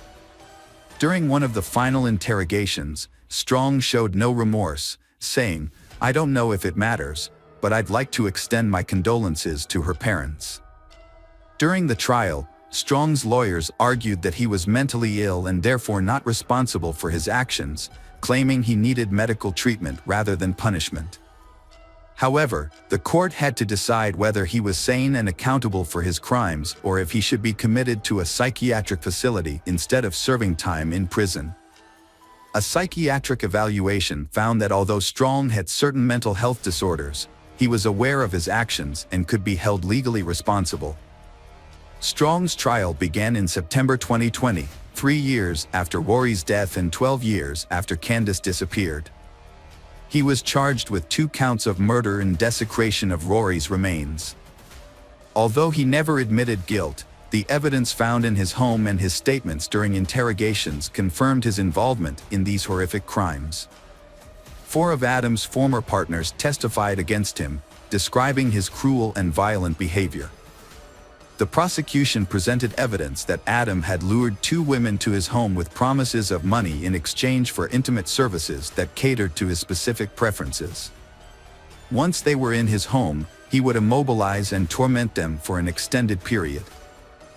In the case of Rory, he likely killed her during the ordeal because he feared she would report him to the police.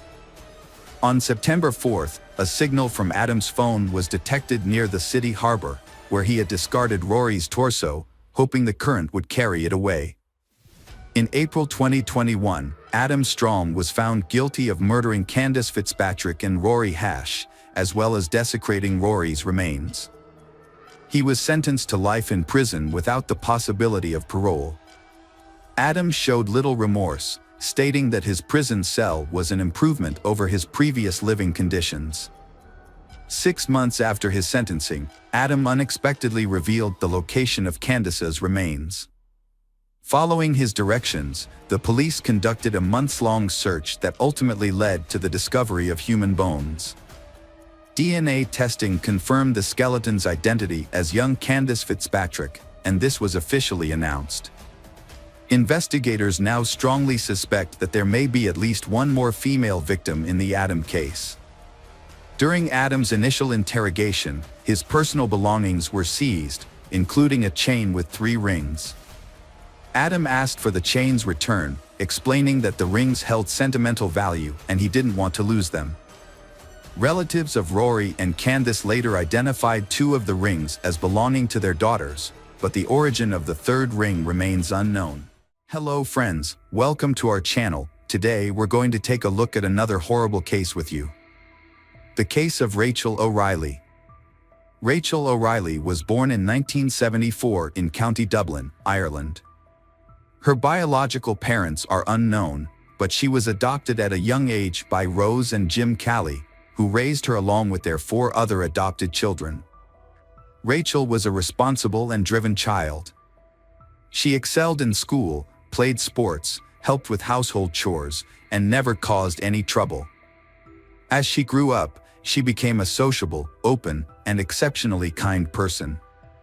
She got along with everyone and avoided conflict whenever possible. As a teenager, Rachel was a skilled softball player, participating in numerous competitions and setting local records. Her closest relationship was with her adoptive mother, Rose, with whom she shared all her secrets and stayed in close touch even after she got married and had children of her own. Rachel decided to pursue a degree in marketing from a local university after completing high school. She also landed a job as a salesperson at a city department store and continued to play sports for a local team in her free time. Joe O'Reilly, born in 1972 in County Dublin, Joe grew up in a simple family as the 2nd child of his parents, with an older sister. His parents instilled in him the value of hard work and self-reliance, not spoiling him or his sister. Joe was a tall and athletic boy who enjoyed playing softball. After high school, he chose to study advertising through correspondence and took a job as a manager at a department store. A few months later, Rachel would start working at the same store.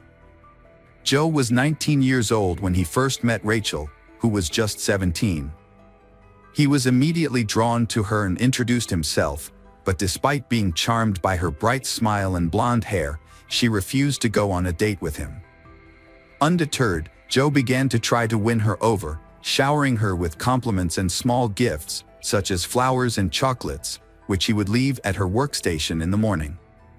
However, no matter how hard he tried, Rachel remained unimpressed. The entire department store staff was entertained by Joe's attempts to get Rachel's attention, and it even became a running joke. Despite initial challenges, Joe persevered. He made an effort to read Rachel's favorite book, hoping to find common ground for conversation. However, it wasn't until he discovered her passion for softball that he made significant progress. Joe attended one of her games, joined in during practice, and showcased his skills on the field. As a result, the team won, and Rachel was finally impressed by his determination and athletic abilities. She agreed to go on a date with him, and their relationship began to blossom. As they spent more time together, Joe went to great lengths to prove his commitment and affection. He planned a surprise trip to Paris, a city he knew Rachel would love.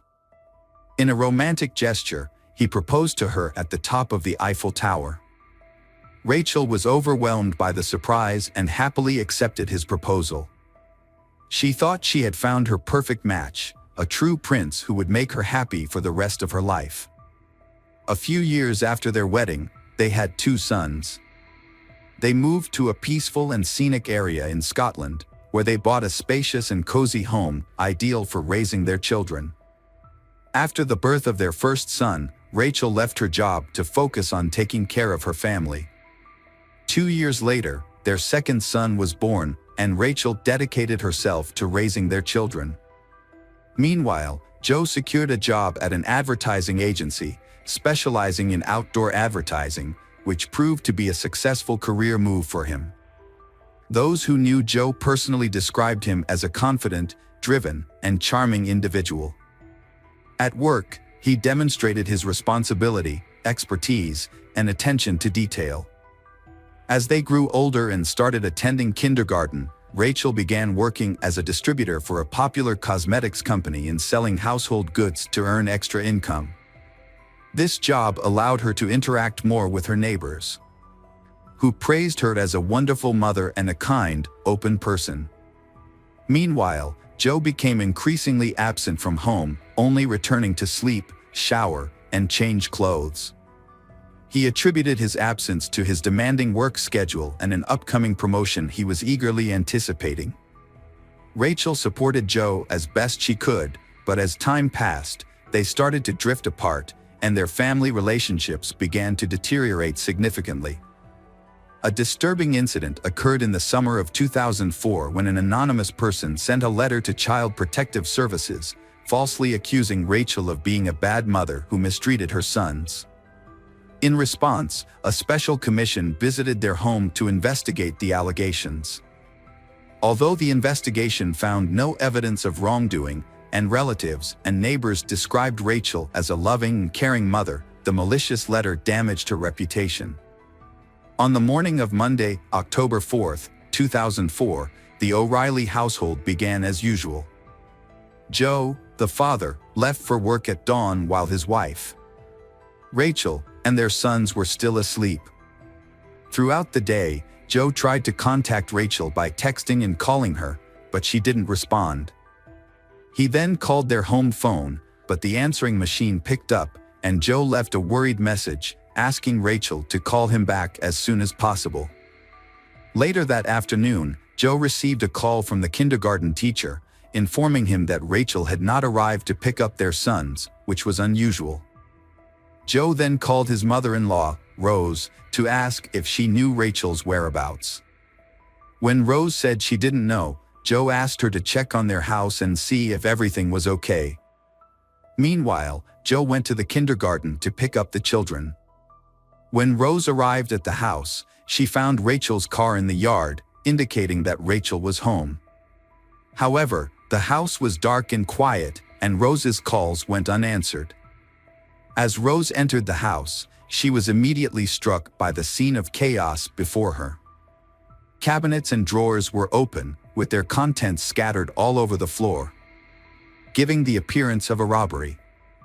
Upon entering the bedroom, Rose's was met with a horrific sight. Rachel lay lifeless on the floor, surrounded by a massive pool of her own blood. The walls, furniture, and even the ceiling were splattered with blood, and Rachel's tangled, bloody hair partially concealed her skull. In some places, the bare bones of her skull were visible. Rose rushed to her daughter, hoping against hope that she was still alive and could be saved. But when she touched Rachel's arm, she felt it was cold and stiff. It was clear that Rachel had been dead for hours, and there was nothing that could be done to help her. Overcome with grief and unable to collect her thoughts, Rose began screaming and calling for help. She then rushed to the phone to dial the police. Her screams alerted the neighbors, one of whom was a doctor. The doctor was the first to examine the body and confirm that Rachel was beyond help. When Joe arrived at the house, he was met with a crowd of people who had already gathered there. Upon learning of his wife's death, he was overcome with grief, screaming and running inside the house, exclaiming that he didn't believe the news. In the bedroom, he became hysterical beside his wife's body, crying and vowing to kill the person responsible for her murder. According to the police officers who responded to the scene, the crime was one of the most brutal they had ever encountered. The victim, Rachel, had been beaten to death with a heavy blunt object with incredible force. It appeared that she had been attacked from behind, as she showed no signs of having tried to resist or fight back. At first, the scene resembled a robbery, but the investigators' instincts suggested that the brutality of the attack indicated a personal motive or intense dislike. However, it was unclear who would have wanted to harm the Rachel, who was a mother of two. The detectives began by interviewing Rachel's family members and neighbors, who all confirmed that she was a friendly person with no known enemies or conflicts. None of the neighbors reported seeing or hearing anything suspicious on the day of the murder. Joe provided an alibi, stating that he was at the bus depot on the other side of town for work, which could be corroborated by a coworker. The scene looked like a robbery, but nothing valuable was taken. A 1,000 euro note was left untouched on the bedside table, and another stash of money was found in a kitchen cupboard, also untouched. A jewelry box on the dressing table was disturbed, but only a pair of chains and earrings were missing, found separately in a drawer. The homeowner reported that a digital camera, silverware, and one of his dumbbells, likely the murder weapon, were missing. The investigation found the situation suspicious. The house was in disarray, and Rachel was brutally murdered, yet only a few items were taken.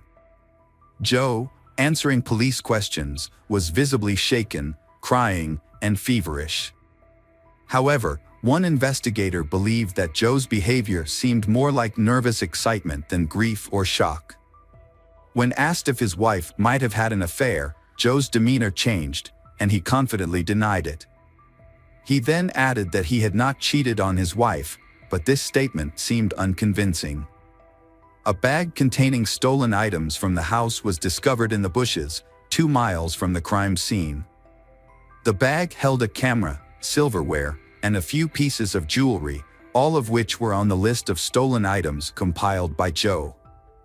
This new evidence led investigators to rule out the possibility of a robbery and reclassify the case as a premeditated murder. As a result, Joe, who had been trying to appear grief-stricken, became the prime suspect. His attempts to convey pain and sorrow seemed insincere, raising suspicions about his involvement in the crime.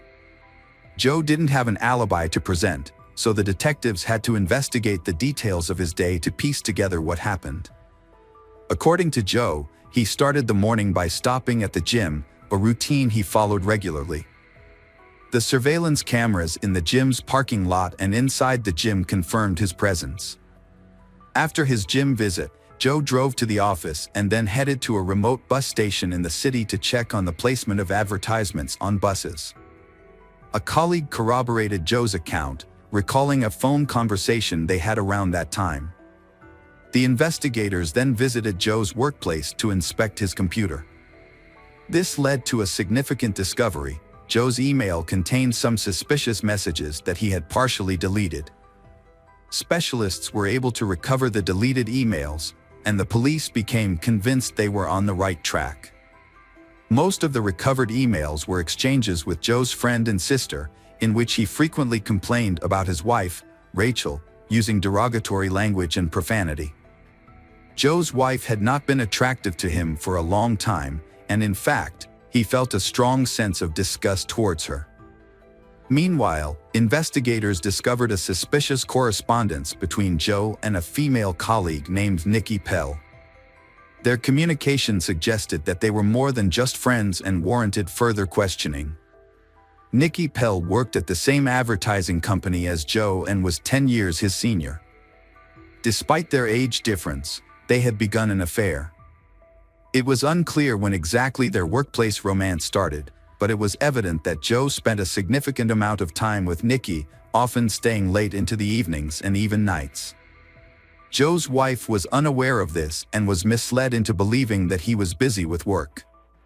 What was even more alarming was the content of Joe's messages to Nikki, in which he promised that they would soon be together, referring to her as a potential stepmother to his children with his wife, Rachel. Such messages raised suspicions, especially considering that in the event of a divorce, the children would likely remain with their mother. Joe initially denied having an affair, but when faced with irrefutable evidence of his infidelity, he was forced to admit to secretly dating Nikki for some time. Although they had reportedly broken up for over a week before the incident, this revelation raised questions. Following the discovery of the body, the O'Reilly house was sealed off as a crime scene, and no one was allowed to enter while the police conducted a thorough investigation. During this time, Joe stayed with his sister, and the children stayed with their grandparents. At the funeral, Joe was surprisingly calm and appeared to avoid the casket containing his deceased wife's body. When it was his turn to say goodbye, he did so hastily and without emotion. As he left, he appeared unconcerned, saying that the casket could be closed and buried once the family was allowed to return home. When they returned, everything in the house appeared to be in the same condition as the day of the murder, except for the body on the floor. Joe asked his in-laws to accompany him to the scene of the crime, and they agreed, thinking he needed their emotional support. However, as they walked around the room where Rachel had been murdered, Joe began to speculate about the killer's actions. He graphically described the attack, pointing to dried blood spatters and reenacting the blows with his arms. Joe suggested that the perpetrator might have washed his hands and the crime weapon in the bathroom before taking it with him. Although his detailed and unsettling account seemed like an attempt to process his grief, his parents-in-law couldn't shake the feeling that he was reenacting the crime. Rose, in particular, secretly suspected that Joe might have been the one who killed their daughter. Immediately following the funeral, Joe began aggressively seeking media attention. He granted numerous interviews and even invited reporters into his home, providing them with a tour of the crime scene while recounting the events that transpired. 3 weeks after the tragedy, the Rachel loved ones agreed to participate in a television program about the crime. However, while Rachel's parents appeared to be overcome with grief, Joe's behavior on set was remarkably different. He interacted with the makeup team, showing concern for his on-camera appearance, and during breaks, he eagerly accepted and enjoyed the offered snacks and coffee, behaving more like a celebrity than a grieving family member. The police, who were still looking at Joe, decided to follow him and found that from the set he went straight to his mistress Nikki, who spent the night. By that time, the last doubts that he was the killer had already been dispelled, and it remained only to collect irrefutable evidence for the court. Collecting evidence proved to be a time-consuming and challenging task. The main piece of evidence, the murder weapon, remained elusive. Despite this, investigators accumulated enough supplementary evidence. Initially, 2 key witnesses, Nikki and Joe's colleague who corroborated his alibi, faced possible imprisonment for perjury, leading them to recant their earlier statements. Nikki revealed that her relationship with Joe never actually ended, they continued to see each other in secret. Rachel, who discovered their ongoing connection, got into a significant argument with Joe and his wife shortly before the tragedy. In contrast, Joe's colleague, although previously vouching for his whereabouts, could not confidently attest that Joe was at the bus station across town at the time of his wife's murder.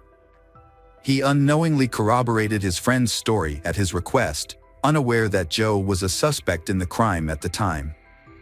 Emails retrieved from Joe's computer, in which he made disparaging comments about his wife and planned a future with his mistress and children, were also submitted as evidence in the case. Joe made a deliberate attempt to create an alibi by going to the gym and ensuring he was caught on camera. He then informed his colleagues that he would be unavailable due to a work commitment in another part of the city. However, instead of going to the bus station as claimed, Joe went home, armed himself with a dumbbell, and hid in the bedroom, waiting for his wife to return from taking the children to kindergarten. He launched a surprise attack on her from behind, leaving her no opportunity to defend herself. After committing the crime, Joe, who later admitted his actions, cleaned the blood from himself and the murder weapon in the bathroom next to the bedroom. He then changed his clothes, scattered his belongings around the house to make it appear like a robbery had occurred, and headed to work. While on his way to the office, Joe got rid of the items he had taken, disposed of the bloody clothes and dumbbells, and made several attempts to cover his tracks by calling his wife's phone, sending her messages, and leaving voicemails asking her to call him back. At the office, Joe exhibited unusual behavior, appearing overly excited and showing signs of nervousness, as evident from his slightly shaking hands. Some of his colleagues noticed his unusual behavior and asked if he was okay, but Joe seemed flustered and, instead of responding, quickly retreated to his office. Shortly after, he received a call from the daycare center informing him that no one had picked up their boys. Instead of rushing home, Joe sent his mother-in-law to discover his daughter's disfigured body first. He believed he had covered his tracks and that his guilt would be impossible to prove. However, his desire for fame and public attention ultimately worked against him. Although most of the evidence against Joe was circumstantial, he was not arrested until 2 years after the crime. His guilt was ultimately proven by tracing his movements on the day of the murder, using data from a cell phone he had kept with him. Notably, at the time of the murder, Joe's cell phone signal was tracked to the home, a fact later confirmed by phone records. Furthermore, it was revealed during the trial that the anonymous letter sent to Child Protective Services, which made false accusations against Rachel, was actually written by Joe's mother at his request. Joe's motive for the murder was to gain sole custody of the children in the event of a divorce. To achieve this, he attempted to discredit Rachel by portraying her as an abusive mother. However, social services found no evidence to support these claims, and Joe decided to take more drastic action. Joe showed no remorse in the courtroom, smiling and chatting with his lawyers as if he was confident he would be acquitted. However, in the summer of 2007, the court delivered a guilty verdict and sentenced him to life in prison. Despite the defense team's efforts to appeal the decision, all their attempts were unsuccessful. Interestingly, Joe's relationship with his mistress, Nikki, continued even after his imprisonment. She visited him regularly for many years, but they suddenly lost contact in 2022. Throughout his imprisonment, Joe has maintained his innocence and has been a model inmate, never causing any trouble. He hopes that this good behavior will eventually make him eligible for parole. Welcome back, detectives. Let's dive into another horrible case, the case of Brett Ryan. Brett Ryan grew up in Canada, in a large family with his parents, Bill and Susan. Bill works at the Toronto Star daily newspaper and spends time on his many interests, including sports, yoga, and psychology, which help balance family life. In addition, his wife, Susan, is able to manage the household, take care of the children, and keep their Toronto home clean. Passers-by often stop to admire the family's beautiful and blooming garden. Although Susan loved her sons equally, but Brett seemed to be less criticized because he was generally well-behaved. Brett was very clever at getting out of difficult situations, which gave the impression that he was a good boy, although this was not always the case. Brett was extremely popular in school, with everyone wanting to be his friend or at least be able to greet him by name, just like his older brothers. After high school, Brett attended university, driven by a desire to surpass his brother's achievements. To earn extra money, he placed an ad in the local newspaper, offering to paint houses and fences for Toronto residents. At first, his business was quite successful and Brett felt proud, especially with his first income. His mother, Susan, was thrilled and often cited him as a role model for others. However, Things took a turn when Brett dropped out of college to focus full-time on his paint business. Without a degree, he had to work full-time as a paint salesman, which deprived him of formal education and exposed him to paint fumes on a regular basis. For a while, Brett felt confident and superior to his brothers, but this soon changed. After a couple of years, his brothers, Christopher and Leland, graduated and landed jobs in their specialized fields. Christopher worked for the Toronto Transit Commission, and Leland became the family artist and designer. As they established their careers and moved out of their parents' home, Brett's power began to diminish significantly. To save money on rent, Brett continued to live with his parents and younger brother, who attended a school for gifted children. Brett's financial situation grew more dire over time. By 2007, when he turned 26, his debt had surged to more than $60,000. This burden led to depression, but despite his inner turmoil, Brett maintained a cheerful exterior, always willing to lend a helping hand and participate in volunteer work. His friends and acquaintances were unaware of the immense emotional pain he was hiding. Brett faced a severe situation on October 28, 2007. With winter approaching, he had no orders. Left with no other choice, Brett wore his oldest clothes, including a hat, a long sweater his brother had given him and a long scarf his mother had knitted. It was the first time he had worn the scarf, but it was finally coming in handy. He wrapped it around his face, leaving only a narrow slit for his eyes, and headed for the bank that was on the outskirts of his neighborhood. Brett stood in line at the bank, holding a thick folder and favoring his right foot as he waited his turn. When the bank employee called him forward, he approached her and spoke in a hushed tone. He calmly informed her that he had a gun and urged her to remove all the cash from the register and hand it over to him. He warned her that if she didn't comply, he would start shooting, and she would be the first person he would harm. She with trembling hands handed him all the cash from the register. Brett quietly exited the building, careful not to draw the attention of the guardians. Once outside, Brett took off running. He counted the money he had stolen from the bank, but it wasn't much, just over $1,000. To pay off his debt, he calculated that he would need to rob about 60 more banks, a crazy idea, but to him it seemed like the only option. For the first few days, Brett was fearful that the police would somehow catch up with him, so he avoided going home. He told his mother he had a job in a neighboring town and spent his nights sleeping in his car. Periodically, Brett would sneak back to his house to check if there were any police cars staking out the area. Finding none, he felt reassured that he was in the clear. The first robbery was followed by a second, then a third, and a fourth. Each time, Brett changed his clothes, opting for second-hand or discarded items he found in the trash. He would burn the used clothes after each crime. Brett also bought a beard from a costume party store to further disguise himself. Brett committed a string of bank robberies in the Toronto area, and his distinctive beard made a lasting impression on the witnesses. His total intended theft across all instances never exceeded $3,000. Brett's luck ran out when police spotted his car on surveillance cameras and followed him home. They tracked his exact route, gathering details from various vehicles to prove his guilt. Further inquiries yielded little new information, so the authorities closely tracked a particular road in an attempt to shed light on the case. Their patience and hard work finally paid off. They found a potential lead.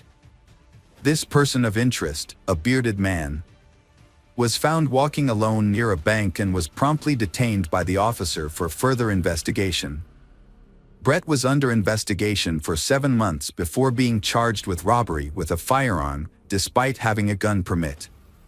Notably, he never actually carried a gun or any other weapon during the robberies. He didn't even bring a kitchen knife. Initially, he was charged with 19 counts, but after multiple appeals filed by him and his family, only 8 of those counts were upheld. Upon being given the opportunity to apply for parole, Brett submitted a petition. In it, he asked the authorities to consider the circumstances that led him to commit the crimes, including severe depression caused by 2 failed relationships and a significant amount of debt. He also reiterated that he had never intended to harm anyone during the robberies, as evidenced by his lack of weapons. His remarks were taken into account, but as a condition of his potential parole, he was required to undergo a session with a psychologist. The sessions had a positive impact on Brett. During his time in prison, he had lost touch with his family, but he took the initiative to reconnect with them. The positive changes in Brett were noticed by the commissioners, and on November 24, 2010, he was released from prison. However, the freedom he had fought so hard for turned out to be more challenging than he had anticipated. Prior to his career as a painter, Brett struggled with deep emotional pain that weighed heavily on him. He had previously been a bank robber and served time in prison, which damaged his reputation. As a result, no company would hire him, and even those who initially hired him for house painting services would cancel once they discovered his true identity. The neighbors, who once admired Susan's garden and visited frequently, now spread unpleasant rumors about the family. The Brett family quickly sold their house and relocated to Scarborough. Susan started a new garden, and Brett found a job with a trading company. Although the pay was low, his parents helped him financially to rebuild his life and continue his university education. Brett continued to see a psychologist, who consistently advised him to maintain a strong connection with his family. Brett's life took a turn for the better when he met Kristen Baxter in September 2011. Kristen was an amazing person who had her own apartment with a stunning sea view. She was also into sports, which helped her stay in shape.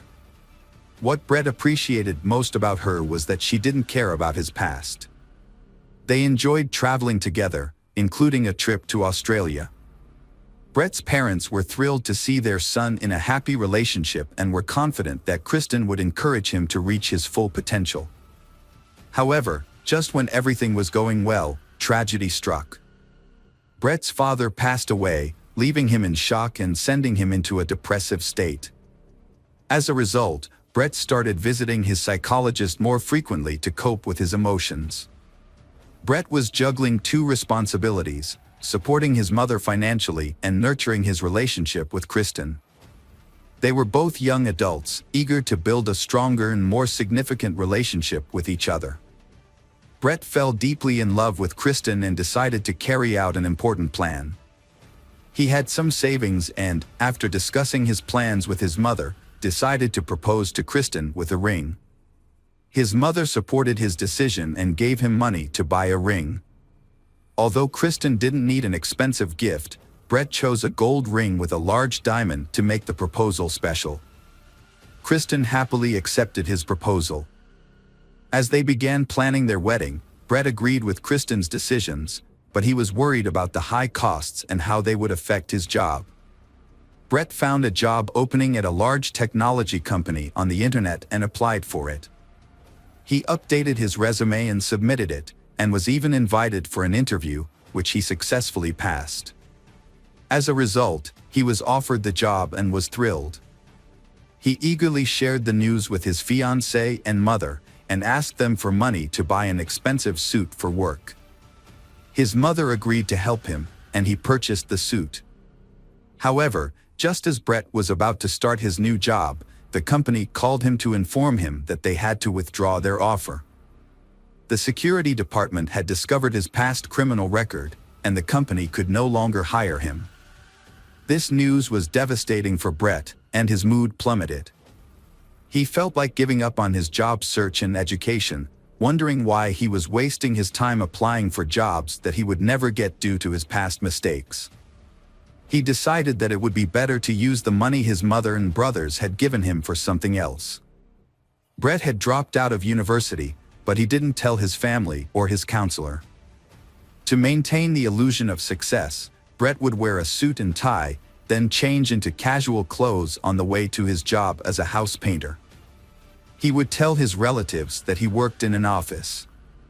To further deceive his loved ones, Brett would post fake photos on social media, pretending to be at work or attending business events. He would also fake phone calls, making it seem like he was busy with work-related issues. Brett's family had no idea that he was hiding the truth about his life. As Brett's wedding to Kristen approached in September 2016, his deception reached new heights. He rented an expensive restaurant for the reception, which cost $100 per guest. His family was thrilled, believing that Brett had finally turned his life around with a prestigious job and a beautiful fiancée. However, Brett's deceptions became so overwhelming that he could no longer control his lies. Brett's wedding was just a month away, and he was struggling to cover the costs. He had been borrowing money from his mother, but when she could no longer help him, he pressured her to find a higher-paying job. Meanwhile, he was planning a bachelor party and had invited all his friends and brothers. Brett had a secret. He had been lying to his family for a year about working as an engineer for a technology company. When he finally confessed to his counselor, the counselor advised him to come clean to his mother. After much procrastination, Brett told his mother the truth, which devastated her. She bragged to everyone about her son's success. Brett's mother demanded that he tell his fiancée, Kristen, the truth, threatening to do so herself if he didn't. She also warned him that his brothers were aware of the situation and were on her side. However, Brett couldn't bring himself to confess to Kristen, despite knowing that the wedding was unlikely to happen due to his deception. With less than a month to go before the wedding, Brett remained silent, knowing that Kristen deserved to know the truth before it was too late. Brett was anxious about his mother revealing a potentially scandalous secret to his fiancée, Kristen. Every time her phone rang, he would tense up, holding his breath until he realized it wasn't his mother on the line, but rather one of Kristen's friends inquiring about her wedding plans. Eventually, Brett came up with a plan to silence his mother for good. As a convicted felon, Brett was prohibited from owning firearms. He decided to use a crossbow, a silent and deadly weapon, to carry out his plan. Interestingly, his late father had taught him how to shoot a crossbow at targets in their garden, a hobby that Brett had excelled at. Brett purchased the crossbow and arrows at a local sporting goods store and hid them in his garage, disguising them among construction debris. He also created a fake alibi by rigging his computer to automatically post pre-written comments on YouTube. He achieved this by attaching a spoon to a fan, which was connected to his computer. The fan was set to a timer, making it seem like Brett was actively using his computer at the time of the crime. Brett made everyone believe that he spent the whole day at home, watching videos and commenting on them. However, on the morning of August 25th, he had other plans. He put on disguising clothes that concealed his face, sneaked out of the house through the back door to avoid the security cameras, and took a train to his parents' house. He wants to eliminate anyone who might stand in the way of the peaceful life he and Kristen are building. When Brett arrived at his parents' house, his mother, Susan, was taken aback by his unexpected visit. She wasn't feeling well that day, but Brett persisted in persuading her not to reveal his plans to his future wife. Despite her poor health, Susan firmly refused to comply with Brett's demands. As he continued to pressure her, Brett's anger escalated, and Susan sensed that something was terribly wrong. She noticed the crazed look in her son's eyes and warned him that she had already called for help and that Christopher was on his way. Brett's anger reached a boiling point. He rushed to the garage, grabbed a crossbow, but his rage and adrenaline surge made him unable to aim properly. Instead, he used the crossbow's butt to bludgeon his mother. To ensure she was dead, he tightened a rope around her neck. After covering her body with plastic bags, Brett loaded the crossbow with arrows, ready to face whoever was coming next. Brett's brother Christopher was lured into a trap by the suspect. As he entered the garage or the yard, Brett, who was hiding in the bushes, ambushed and shot Christopher in the neck. Christopher died shortly after the attack. Alexander, the youngest brother, was the next target. The suspect had also managed to lure him, but Alexander's outcome was different. Shot in the neck with an arrow, Alexander was critically injured but didn't die instantly. He screamed and cried for help as the attack took place. Throughout this violence, Leland remained asleep on the second floor, oblivious to the crime happening nearby and to the identity of the perpetrator, who was also a family member. It was Alexander's screams that startled Leland out of sleep, ran downstairs, and stumbled upon the horrific scene of his brother Brett trying to strangle Alexander. A fight broke out between Leland and Brett, and Leland ended up in control, forcing Brett to back down. Leland immediately fled to a neighbor's house and called the police. With no means of escape, Brett remained in the house, realizing too late that his actions had disastrous consequences. In a desperate attempt to make amends, he composed a text message to Kristen, pleading for her forgiveness. Upon arriving at the scene, police officers found Brett, covered in blood, sitting beside his critically injured brother Alexander, who would later succumb to his injuries in the hospital. Brett voluntarily surrendered to the authorities, requesting to be handcuffed and taken into custody. During his confession, he revealed the location of his mother's body, hidden beneath packages in the garage, and acknowledged that she was beyond help. Brett admitted at the police station during the trial that he had not intended to kill Susan, but rather to scare her. In contrast, he had planned to kill Christopher and Alexander, who were witnesses to the crime. If they had not been present, they would still be alive. Brett attempted to justify his actions by citing his struggles with depression, but this did not lead to a more lenient sentence. Despite Brett's cooperation with the investigation and his voluntary confession, the judge imposed 3 life sentences, 1 for each murder. Brett will be eligible for parole in 2041. Leland, the sole survivor of the incident, has refused to speak to reporters, but he is well known in Toronto as the one who narrowly escaped the carnage. Welcome back, detectives. Let's dive into another horrible case, the case of Fusako Sano. Nobuyuki was born on July 15, 1962, in the Japanese prefecture of Niigata. He grew up in a wealthy family. His family's business, related to passenger transportation, was very successful, thanks to his 62-year-old father. Nobuyuki was a late child, with 5 half-siblings from his father's previous marriage. However, he is not really close to them. As a result, he grew up to be a spoiled and demanding child who always expected to get his own way, immediately. Nobuyuki often becomes aggressive when his expectations are not met in a timely manner. One notable incident occurred. He threw a tantrum in a store, punching his mother when she refused to buy him another toy. Nobuyuki struggled to form relationships with his peers due to his complicated and sometimes unusual behavior. He was also self-conscious about his height, which often caused him to hunch over. This behavior caused his classmates to tease him and give him unflattering nicknames. Despite this, Nobuyuki's family resided in a luxurious 2-story European-style house, which featured a spacious room specifically designed for him. The boy was uncomfortable in the room, fidgeting and expressing fear of being alone. This behavior led his parents to take him to see a doctor. After an initial review, he was referred to a psychiatrist who diagnosed him with multiple disorders, a fear of the dark, a fear of germs and dirt, and a unique of autophobia, fear of loneliness, sociophobia, anxiety related to social interactions. Essentially, he feared both being alone and being around others. As a result, he became a loner in high school, never forming close relationships with classmates, and never having a girlfriend despite his attractive appearance. His peers avoided him, and he became an outcast.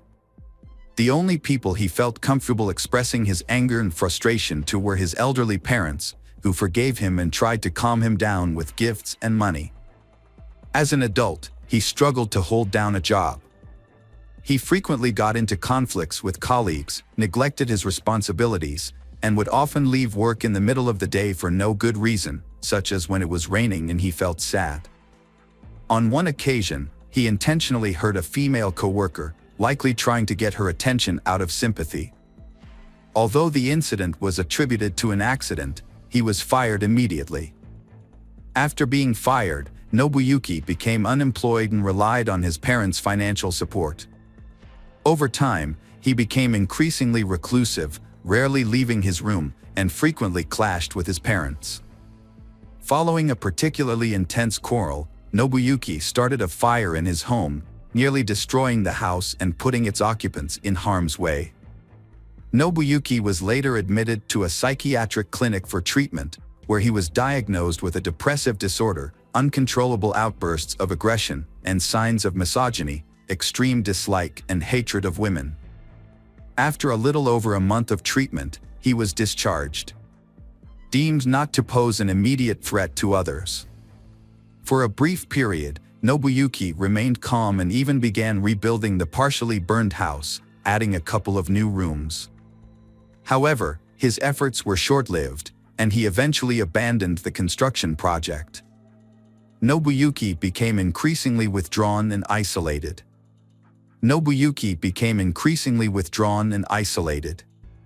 He spent most of his time in his room, watching TV. He not only forbade his parents from entering his room, but also the second floor of the house. If they tried to cross this boundary, he would violently lash out at them, punching and threatening to kill them. In the spring of 1989, Nobuyuki began taking walks, but he preferred to stroll near a local school where he could secretly watch the female students. At first, he kept his distance and tried not to communicate with anyone. However, one day, he suddenly grabbed a young girl, who was only 9 years old, and threw her over his shoulder as she was leaving the school gate. He then ran to his car, which was parked nearby. The other children immediately screamed for help, and a school security guard and bystanders quickly intervened, rescuing she and detaining Nobuyuki until the police arrived. Nobuyuki was unable to explain why he attacked she, and it was clear that he had intended to commit a violent and unlawful act against a minor. As a result, he was charged with attempting to commit a violent crime against a child. Nobuyuki Sato avoided a long prison sentence thanks to his father's connections and wealth. In August, Nobuyuki was given a year's probation despite his heinous crime. Shortly thereafter, his name was mysteriously removed from the criminal prosecution database, allegedly due to his father's intervention. However, Nobuyuki's father died shortly after his son's case, dying of a heart attack. Nobuyuki was left with overwhelming shame and guilt for his father's sacrifices and efforts to cover up his crime. After the failure of his first kidnapping attempt, Nobuyuki, 28 years old, tried again a year and a half later. This time, he carefully planned the crime and remained under the police radar for an extended period. On November 13, 1990, Nobuyuki set out on a hunting trip around the city. In the evening, as darkness fell, he spotted 9-year-old Fusako Sano, who had stayed late after school due to a sports event, walking alone on a deserted road. Nobuyuki quickly pulled over in front of her, got out of the car with a knife, and grabbed Fusako. He threatened to slit her throat if she tried to scream or run away. Then, he forced her into the trunk of the car. After driving for a while, he turned into a vacant lot, where he tied Fusako's hands and feet and covered her mouth with tape. When night fell, Nobuyuki drove to his house and took Fusako out of the trunk. Nobuyuki led her through a part of the house that was still under construction to his room, trying not to be seen. He then left the room and re-entered through the front door, as if everything was normal. Once upstairs, Nobuyuki again threatened Fusako with the knife, ordering her to be quiet. He tied her to the bed and warned her that if she tried to leave the room, look out the window, scream, or cry, he would kill her and dispose of her body in the ocean, where no one would ever find it. Fusako was terrified and obeyed the kidnapper's orders, hoping that he would eventually take pity on her and let her go. When Fusako didn't return home from school, her parents started to worry. They knew she had stayed late to watch a baseball game, but as the sun began to set, they expected her to be home by then. Initially, Fusako's parents tried to find their daughter on their own, retracing her usual route from school to home, but their efforts were unsuccessful. As night drew closer, the parents of Fusako turned to the police for help, hoping for a quick resolution. Since Fusako's disappearance, only a few hours had passed, and they were anxious to find her. The police launched a search operation. And by the next morning, they were joined by dozens of volunteers from the local community. The following day, the search party grew to over 200 people, who combed the area, distributed flyers with Fusako's photo, and interviewed passers-by in search of witnesses. Notably, Nobuyuki lived close to Fusako's school and the police station. He had previously attempted to kidnap Fusako, which had brought him to the attention of the police. However, despite this, Nobuyuki was not considered a suspect in the case, thanks to the efforts of his late father. A large-scale search operation was initiated to locate Fusako Sano, a Japanese schoolgirl who had disappeared. The search lasted for many months, covering numerous locations such as empty buildings, houses, railroad cars, and vacant lots. Investigators also searched suspicious vehicles and combed through interstate highways, but found no clues. As the investigation continued, authorities considered various theories, including the possibility of involvement by North Korean special services. However, despite their efforts, the search was unsuccessful, and Fusako remained missing. Fusako later revealed that she was terrified during her captivity and followed Nobuyuki's instructions in the hope that he would eventually release her. However, her captor, Nobuyuki, had no intention of letting her go. For several months, he kept her bound with tight restraints that impaired her blood flow and caused her to lose sensation in her limbs. If she disobeyed or made a sound, he would punish her with a stun gun, beat her, or threaten her with a knife. Notably, Nobuyuki never assaulted Fusako in a sexual manner during her captivity. Instead, he treated her more like a possession or a pet, using her as a means of companionship and conversation. Nobuyuki kept Fusako captive, feeding her a meager diet of food prepared by his mother. As a result, Fusako became severely malnourished and weakened. He restricted her to her bed, forcing her to use plastic bags as a toilet, which he would then dispose of in an unfinished part of the house. Once a month, he would bathe her in a basin, cut her hair and nails, and dress her in his own worn-out clothes. Despite her compliance, Nobuyuki would regularly beat her for his own amusement. Over time, Fusako's spirit was broken, and she became submissive, no longer attempting to escape or even look out the window. As the years passed, Nobuyuki stopped bothering to physically restrain Fusako, and didn't even think to lock the door when he stepped out. He would simply cover her with blankets or towels. Occasionally, he would turn on the radio or watch TV with her, but only to programs that interested him, such as Scottish or sports matches. He also brought her comic books, which he enjoyed himself. These were the only things Fusako had to read during her confinement. For nearly a decade, Fusako was isolated, never speaking to anyone else or leaving her room. She remained in bed most of the time, hardly moving or trying to resist her situation. Fusako had become so resigned to her fate that she no longer attempted to escape or call for help. Nobuyuki's mother lived in fear of her son's violence. For years, she had avoided the second-floor room because Nobuyuki had threatened her with violence.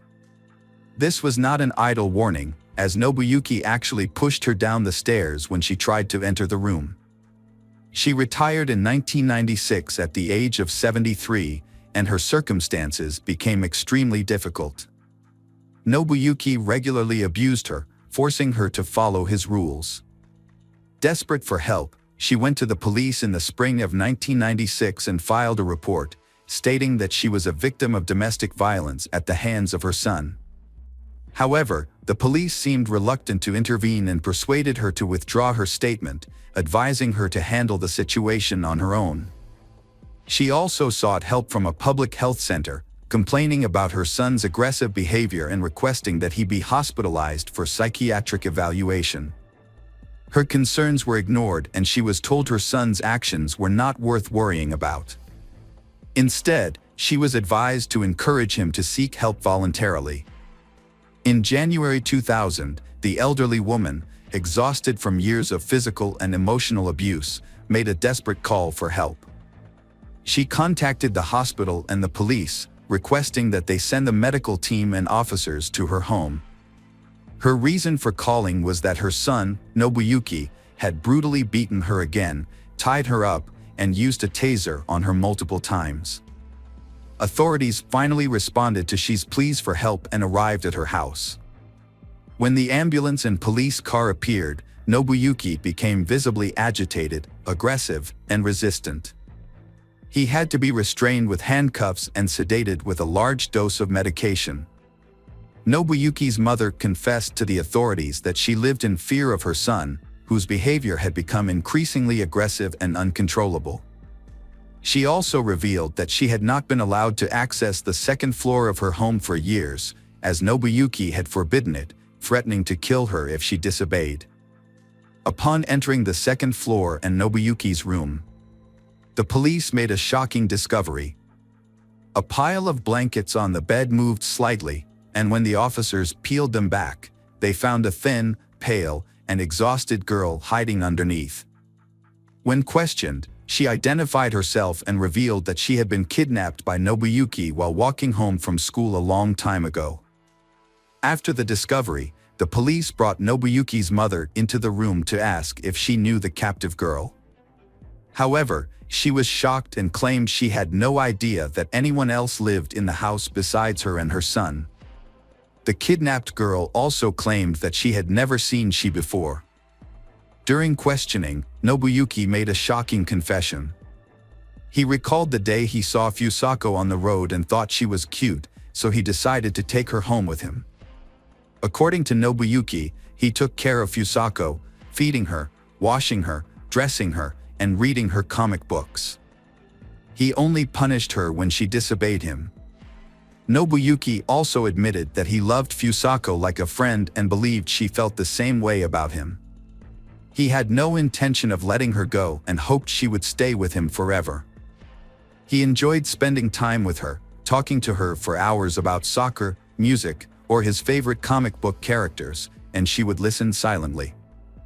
Nobuyuki claimed that he never locked his bedroom door, but Fusako never tried to escape, which led him to believe that she was happy living with him. A medical examination concluded that despite his mental disorder, Nobuyuki was able to understand his actions and thus was eligible to stand trial.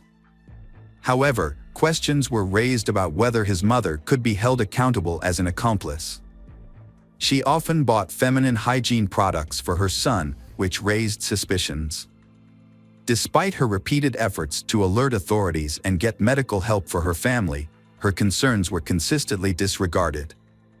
The case drew widespread attention before the trial even began, the city police facing heavy criticism.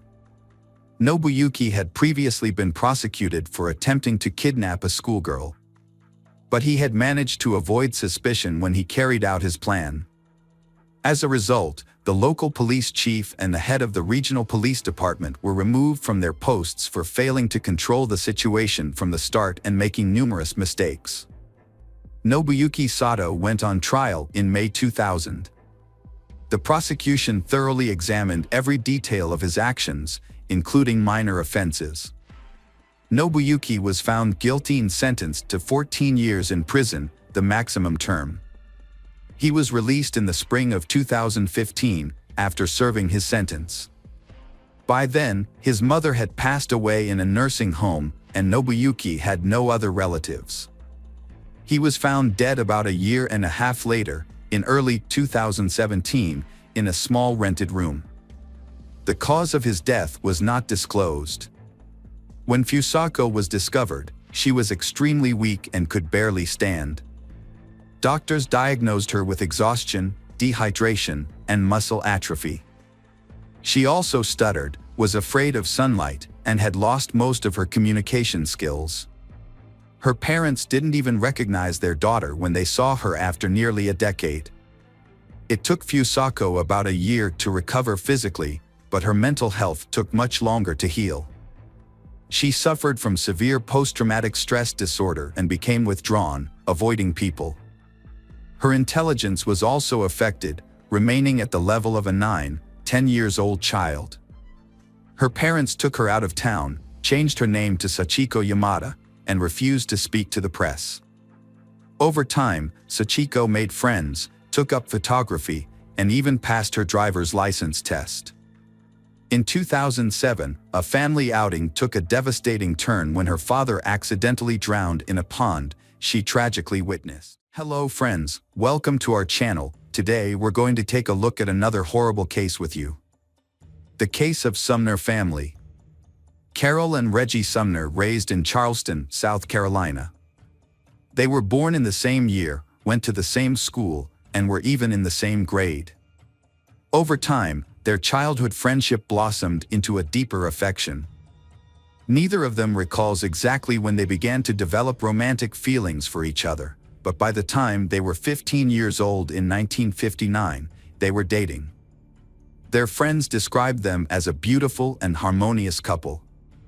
Reggie and Carol treasured their memories, keeping photos of their happy times together in their home archives. At the time, it seemed like they had their whole lives ahead of them, and they looked forward to a long and happy future together. Their feelings for each other were strong and mutual, and they were practically inseparable both in and out of school. They even started making plans to get married as soon as they turned 18. With the full support of their parents. In 1962, Reggie and Carol, a young couple, graduated from high school. However, their plans to get married were put on hold when Reggie was drafted into the army a few months later. They decided to postpone their wedding until Reggie returned from his military service and made a promise to write each other regularly. As time passed, the separation took its toll. Reggie was deployed to Vietnam.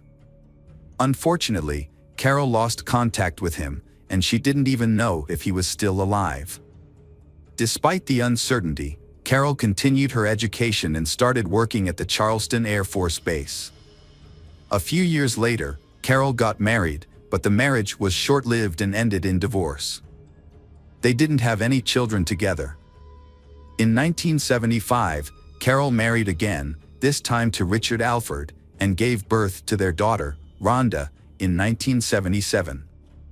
However, this marriage was also troubled, as Richard was abusive and had a drinking problem. The situation became unbearable for Carol, and by the mid-1980s, she couldn't take the abuse anymore. She took her daughter and filed for divorce. However, Richard refused to leave her alone and continued to harass her, trying to ruin her life. In 1987, Richard purchased a handgun and ammunition. After a night of heavy drinking, he went to his ex-wife Carol's home, intending to confront her. When Carol answered the door, their 10-year-old daughter Rhonda was present in the room. However, the presence of his child did not deter Richard, who was intoxicated. He pulled out the gun and shot Carol multiple times in front of Rhonda. Richard then drove to a secluded area, where he fired the remaining bullet into his temple, taking his own life. Carol was fortunate to survive the shooting due to the prompt response of neighbors, who heard the gunshots and Rhonda's cries for help. They called the police and an ambulance, which rushed Carol to the hospital. Carol's condition was critical, and she underwent several complex surgeries and blood transfusions. Although she eventually recovered, she suffered significant injuries, including complete blindness in her right eye and permanent disability. Years later, in the late 1990s, Carol's health began to deteriorate again. She experienced severe pain, weight loss, and weakness. After a thorough examination at the hospital, she received a devastating diagnosis: liver cancer. Tragically, as a result of being severely injured by gunshot wounds, Carol lost her position on an Air Force base. With cancer added to her medical complications, she found that physical strain, prolonged periods on her feet, and any heavy physical exertion exceeded her capability. Given these medical constraints, Carol then decided to re-enter the workforce as a call center operator for a cable television provider within her hometown, Charleston. Reggie was in Vietnam for a long time, and due to the prolonged war, he was severely wounded and nearly lost his leg. He spent a significant amount of time in the hospital, and during this period, his name was mistakenly listed among the dead. As a result, his relatives believed he had passed away. Reggie was fortunate to survive and eventually returned home. However, by then, he had lost touch with his former lover, Carol, who had moved to a different location, gotten married, and also assumed Reggie had died in the war. Years later, Reggie got married, but his war injuries led to the development of diabetes and other chronic diseases. He was never able to become a father, and eventually, his marriage ended in separation. Since then, he has lived alone. Reggie found work as a laborer at the local railroad and no longer expected any pleasant surprises from life. In the fall of 2000, Carol was having a typical day at work, answering phones and advising customers. When she picked up another call, she was shocked to hear a voice that sent shivers down her spine. It was a voice she knew all too well, her first high school love, Reggie. However, she was hesitant to respond, as she had thought Reggie was dead. After answering the customer's questions, Carol mustered up the courage to say Reggie's full name out loud. There was a pause on the other end of the line, followed by Reggie's timid question. Carol burst into tears, revealing that she was he had dated in high school, the one he had once wanted to marry. For several minutes, they both cried, unable to speak. Eventually, they composed themselves and discovered that they still lived in their hometown. They agreed to meet the next evening, reuniting after all these years. The next day, Carol spent hours getting ready for the date, trying on different dresses and perfecting her hair and makeup. As she looked in the mirror, she was reminded that time had changed her. She was no longer the young, vibrant woman Reggie remembered from the past. Still, she was eager to win him over once more. Their meeting was thrilling for both, having spent decades apart, and their conversation was unrelenting as they recounted stories from their lives, both happy and sorrowful, covering their previous marriages. Professional triumphs, struggles, health challenges, and basking in nostalgia as they reflected on their lost romance and first true love for one another. Reggie and Carol were determined to make the most of their reunion after a period of separation. They quickly fell into a routine of spending every day together, and within a couple of weeks, they decided to take the next step by moving in together. Just 5 months later, they got married, and Carol joined her husband in his home in the Riverland Terrace neighborhood. As they settled into family life, they initially resided in their hometown of Charleston, South Carolina. They were deeply in love, happy, and enthusiastic about building a life together. However, they faced some challenges, particularly with their health, as they were both still young but struggling with health issues. One of the neighbors who lived nearby was the Cole family, with whom Reggie had a long-standing acquaintance. The patriarch of the family, Stephen, had experienced firsthand the traumatic effects of the Vietnam War. Sustaining severe wounds during combat had resulted in confinement to a wheelchair for many years. His wife, Natalie, often prioritized her social life, spending time with friends at bars after work, instead of rushing home to take care of her family. As a result, their daughter, Tiffany, found herself frequently neglected and left unattended from a young age. Tiffany's situation improved slightly when she befriended the new neighbors, Reggie and Carol. During this time, Tiffany was still in high school, and the compassionate Carol took an instant liking to she. Carol felt genuine sympathy for Tiffany. For 5 years, Carol did her best to support and care for Tiffany, sometimes sponsoring cozy family meals, buying Tiffany clothes, and sharing enough allowance. Carol treated Tiffany like a daughter, showering her with love, care, and attention. When the Carol and Reggie decided to sell their Chevrolet Lumina minivan in 2004, Tiffany asked to buy it from them on an installment plan, as she desperately needed a car but had no money. They kindly offered to sell it to her for a minimal amount, which they divided into 12 monthly payments. In early 2005, Carol and Reggie made a difficult decision to leave their home and relocate to Florida. Their health had begun to decline significantly, and doctors advised them to move to a warmer climate with ocean access. Since Carol and Reggie were both retired, they decided to make a big change and start over. Carol and Reggie sold their large home in Charleston and bought a new place in Jacksonville, Florida. They also purchased a new Lincoln Town car. They was very happy and settled into their new life, making plans for their future together. Carol would call her adult daughter Rhonda every day to share her thoughts, plans, and daily experiences. However, in June 2005, Rhonda was surprised and concerned when her mother didn't call her as usual. At first, Rhonda tried to brush off her worries, hoping that everything was fine with her parents and that they would call her back soon. But when the next day passed without hearing from them, Rhonda's concern grew. She tried calling her parents' cell phones every 30 minutes, but they were now out of service. She also left messages on their home phone, but none of them were returned. Rhonda set out on a solo road trip to check on her mother and stepfather in another state. After a 5-hour drive, she arrived at their house. What struck her as unusual was the absence of a car in the driveway. Things only got stranger from there. As she approached the front door, she found it slightly ajar, an eerie quietness, and a light on in one of the rooms despite the bright sunlight outside. Rhonda called out for her mother and stepfather Reggie, but received no response. She ventured into the kitchen, where she was greeted by a scene that looked like a sudden and mysterious departure.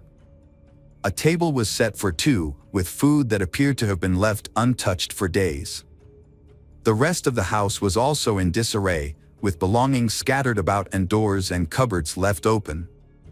Adding to the sense of abandonment and unease, their bedroom showed signs of a thorough search, but it was unclear what the person was looking for or who was responsible. On the bedside table, essential medications were left behind, including her mother's cancer pills, which she took 3 times a day, and Reggie's insulin, which he administered hourly. Notably, their cell phones were completely out of battery, rendering them useless. Rhonda quickly realized that her mother and stepfather were unable to leave their home without their essential medications and cell phones. She immediately contacted the police to report the incident, alerting them to the suspicious individuals. They in the car was quickly added to the wanted list, and all bank cards belonging to Carol and Reggie were frozen. The first few days of the search yielded nothing, with no sign of the imposters or any witnesses. However, on June 12, several developments led the police to close in on the perpetrators. A crucial lead emerged when a man, claiming to be Reggie, contacted one of the banks, complaining that his card was blocked and he was unable to withdraw cash. A bank employee grew suspicious when checking the card information and offered to resolve the issue by visiting a nearby branch, but the caller, Mr. Reggie, hung up. Minutes later, a woman called from the same number, claiming to be Mrs. Carroll, and reported a similar problem with her card being blocked. When the bank asked her to visit a branch in person, she refused, citing health issues, and urgently requested access to her savings. Her request was denied. The bank promptly handed over the call details and recordings to the police. The police investigation continued at the station, where they played the suspicious phone calls for Rhonda. She immediately confirmed that the voices did not belong to her Carol and Reggie.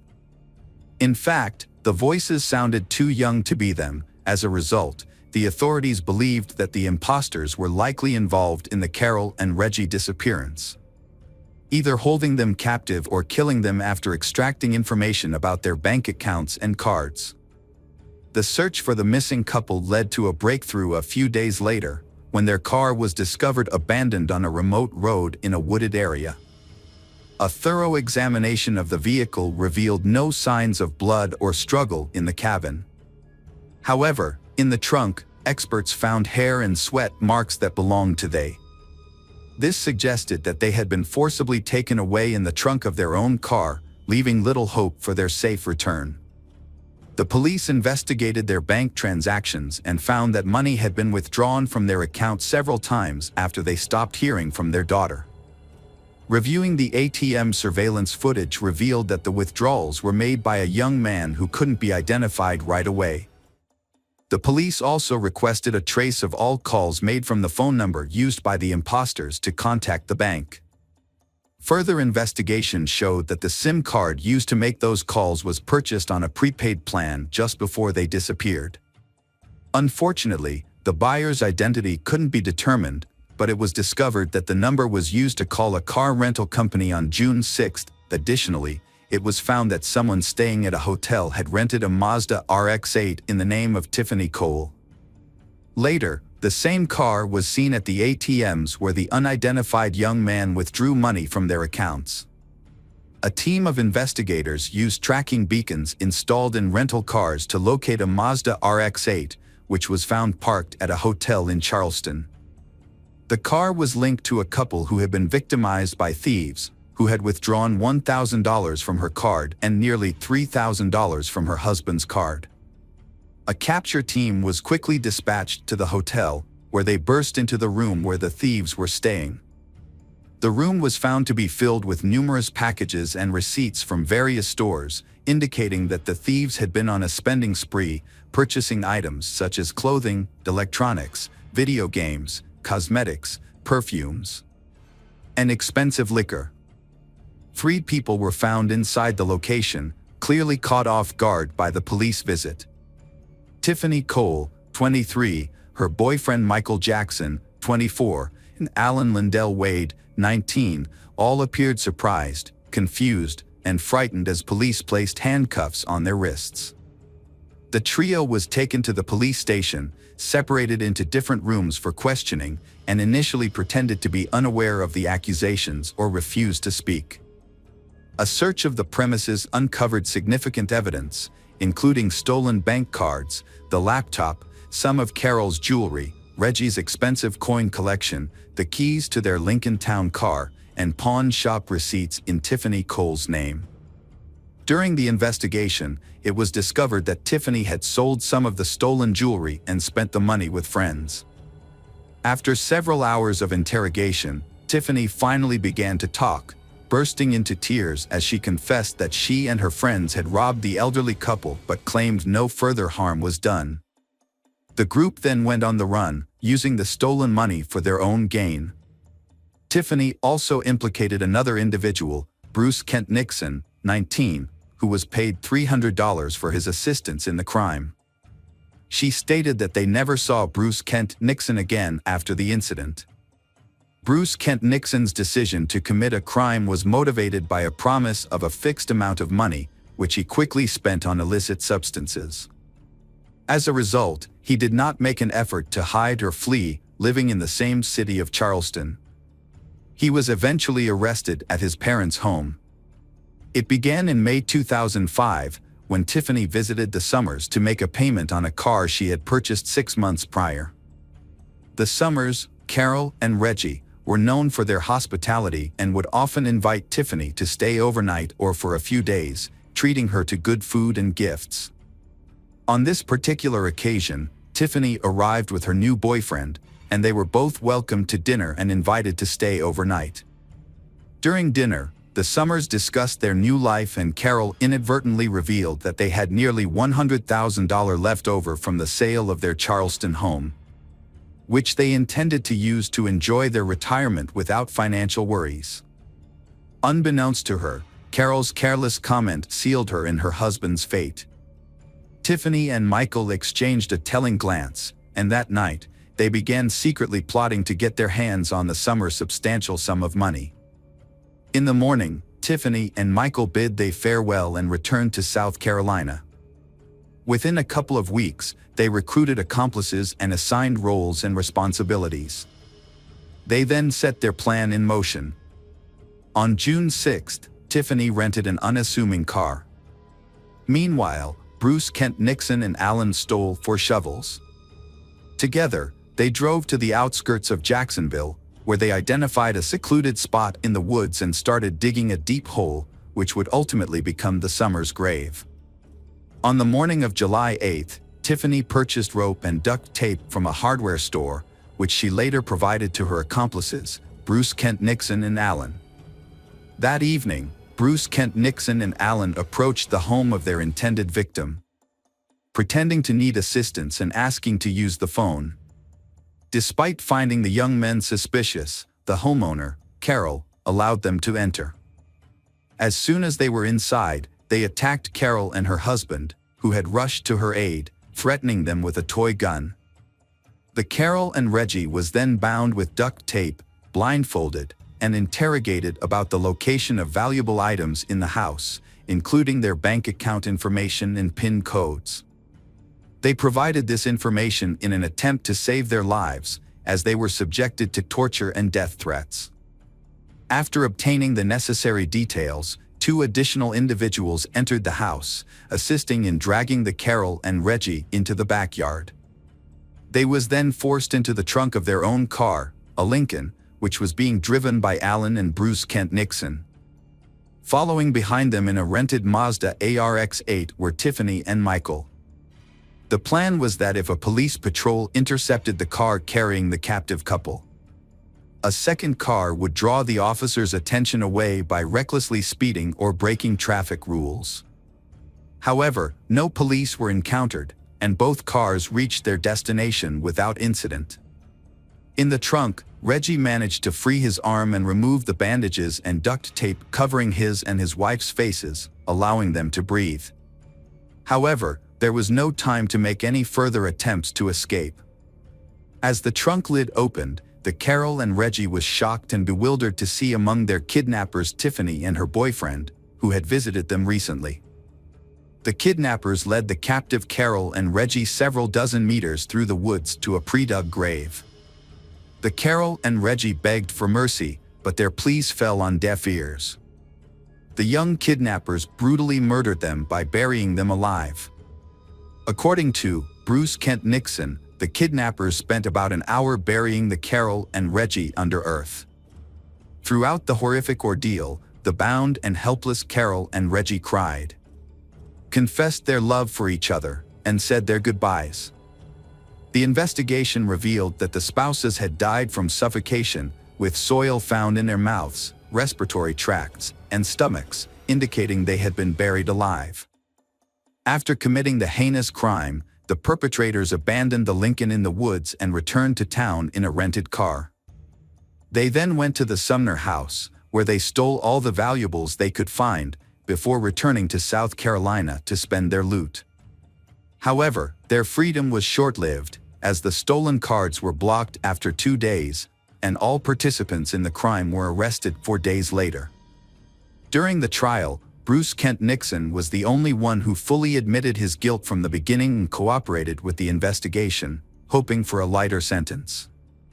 He led the authorities to the burial site of the spouses and provided a detailed account of the events of that fateful night. In contrast, Tiffany claimed that her boyfriend, Michael, was the mastermind behind the crime, driven by greed after learning about the large sum of money the Sumner family had received from the sale of their house. Tiffany's lawyer argued that she was merely an accomplice and not directly involved in the murder. Michael and Alan chose not to testify, but the evidence against them was overwhelming. The jury did not believe Tiffany Cole was innocent because she was involved in planning the crime, rented a car, and created a diversion in case they were chased by police. She also helped dig a grave for the victims and sold stolen items at a pawn shop, using the money to buy clothes and rent a limousine to celebrate their success, as seen in numerous photos. As a result, Bruce Kent Nixon was sentenced to life in prison without parole, while Michael Jackson, Tiffany, and Alan Lindell were given the death penalty. The criminals filed multiple appeals, but they were all denied, and the sentence remained unchanged. Welcome back, detectives. Let's dive into another horrible case. The case of Kaler family. James Craig Kaler was born in Weatherford, Texas in 1963, and his future wife, Karen Kaler, was born in the same city 2 years later. They met in the early 1980s while attending a university in Texas. At the time, Craig was a senior studying engineering, and Karen was a freshman in the humanities department. Despite their different fields of study, they quickly discovered common interests and started a romantic relationship. After graduating, they had a small, intimate wedding with close friends and family. They welcomed their first child, Emily, in 1991, followed by Lauren in 1993. The family lived in a cozy house in Weatherford and enjoyed a comfortable lifestyle, with a higher-than-average income for their area. In 1999, Craig received a lucrative job offer from a major utility company in Weatherford, which coincided with the birth of their son, Sean. Craig adored his son and, with his increased salary, purchased a spacious house in the city's most prestigious neighborhood and a family car. Karen stayed at home to care for their children, and Craig became the primary breadwinner. From the outside, their family appeared to be living a perfect life. Their 3 children have also had many successes in their fields. Emily and Lauren are talented in sports and music. Emily studies at a prestigious pharmacy college and Lauren hopes to attend a conservatory. Sean, on the other hand, showed a keen interest in mathematics and had dreams of becoming an archaeologist. The family's home life seemed idyllic, Craig providing for the family and Karen taking care of the household and raising the children. However, the family was struggling with hidden problems. In 2007, Karen confided in her sister Linda, revealing that she was on the verge of a nervous breakdown due to Craig's controlling behavior. Craig exerted total control over Karen's daily life, demanding a detailed account of every expense, no matter how small, and requiring her to report her whereabouts at all times. The family lives on a strict schedule, with Craig setting their daily routines, including bedtime, wake-up time, meal times. This rigidity makes Karen feel suffocated and trapped. Over time, Craig's need for control grew stronger. He became more demanding and selfish, scheduling Karen's every move. She felt like she had no time left for herself, there was only duty to complete. Karen tried to meet her husband's demands, hoping he would ease up and they could return to their normal life. However, Craig seemed to enjoy exerting control and refused to change. Linda was extremely worried about her sister's confide. Like everyone else, she saw Craig as the ideal husband, father, and family man, only to discover he was a controlling man. Despite this, Karen didn't want to break up her family. Additionally, she and her children relied on Craig financially. So, she decided to find a job that would give her a stable income. She joined a local gym without telling her husband, using it as an escape to clear her mind and work through her emotions. She spent several hours there every day, scheduling her time around her husband Craig's work schedule so he wouldn't notice. Not long after, the gym manager noticed her because of her attractive appearance, excellent fitness, and her hard work. Karen was given the chance to work as a fitness with the possibility of a permanent contract. This was a dream come true for her, as she could now get paid for doing something she loved. However, she was worried about how her husband, Craig, would react when he found out. When Craig found out about Karen's new job, she thought he would be angry and forbid her to continue. Surprisingly, he received this news calmly and even seemed pleased that she had found a way to make money on her own. He had a few conditions. she had to be home when he arrived, cook meals, and not let her new job interfere with their intimate life. Karen found these conditions acceptable, as she now had more freedom and independence. As Karen settled into her new job, she met a new instructor named Sonny Reese, and they quickly became friends. For Karen, who had spent years at home with little social interaction, Sonny became a trusted confidant. The two women spent time together at work, went for walks, had coffee, and shared heartfelt conversations. But little did Karen know, this new friendship would soon lead to unexpected romance and a complicated love triangle. It didn't take long for Karen and Sonny's friendship to evolve into a romantic relationship. At first, they kept their feelings a secret from everyone. However, after some time, Karen decided it was necessary to be honest with her husband, Craig. She spent months preparing for this conversation, searching for the right words and worrying about the potential consequences. Eventually, she confessed to Craig. Craig's reaction to his wife's revelation was surprisingly calm. However, the next day, he made an unexpected condition for accepting Karen's relationship with Sonny, which was that he wanted to be a part of it. Karen was shocked and unsure of how to respond to her husband's talk. Nevertheless, Craig took the initiative and began wooing Sonny, sending her flowers and gifts. He seemed to view this as an opportunity to revitalize his intimate life and bring new passion to his marriage. Initially, Karen and Sonny agreed to Craig's proposal. However, they soon realized that his intentions were aimed at domination. However, their unusual love triangle was short-lived. Craig demanded that Karen end the affair immediately. Despite this, Karen continued to see Sonny, as she had genuinely fallen in love. After almost 20 years of marriage, Karen seemed ready to leave her husband for someone new. This led to a series of secret actions, including moving to another state, scheduling secret meetings. In an attempt to salvage his family, Craig thought it best to relocate to another state. He started job hunting, sending out his resume, and soon secured a role as a water director for a large company in Columbia, Missouri, not far from Kansas. Craig hoped that by moving to a new state, his wife's affair with Sonny would end, and their family life would normalize. However, the summer 2008 move proved challenging for the family, as the kids had to switch schools, make new friends, and adapt to a new city. Although the family was already financially comfortable, Craig's new job nearly doubled his previous salary from Weatherford. Despite his increased responsibilities and work hours, Craig mistakenly believed he had successfully removed Sonny from his wife's life. However, Karen and Sonny continued to communicate regularly through calls, texts, and secret meetings. They would meet halfway, spend a couple of hours in a roadside hotel, and then return home. At this point, Karen realized her marriage was over. She no longer loved Craig, and it was only a matter of time before they divorced. These clandestine meetings persisted until December 2008.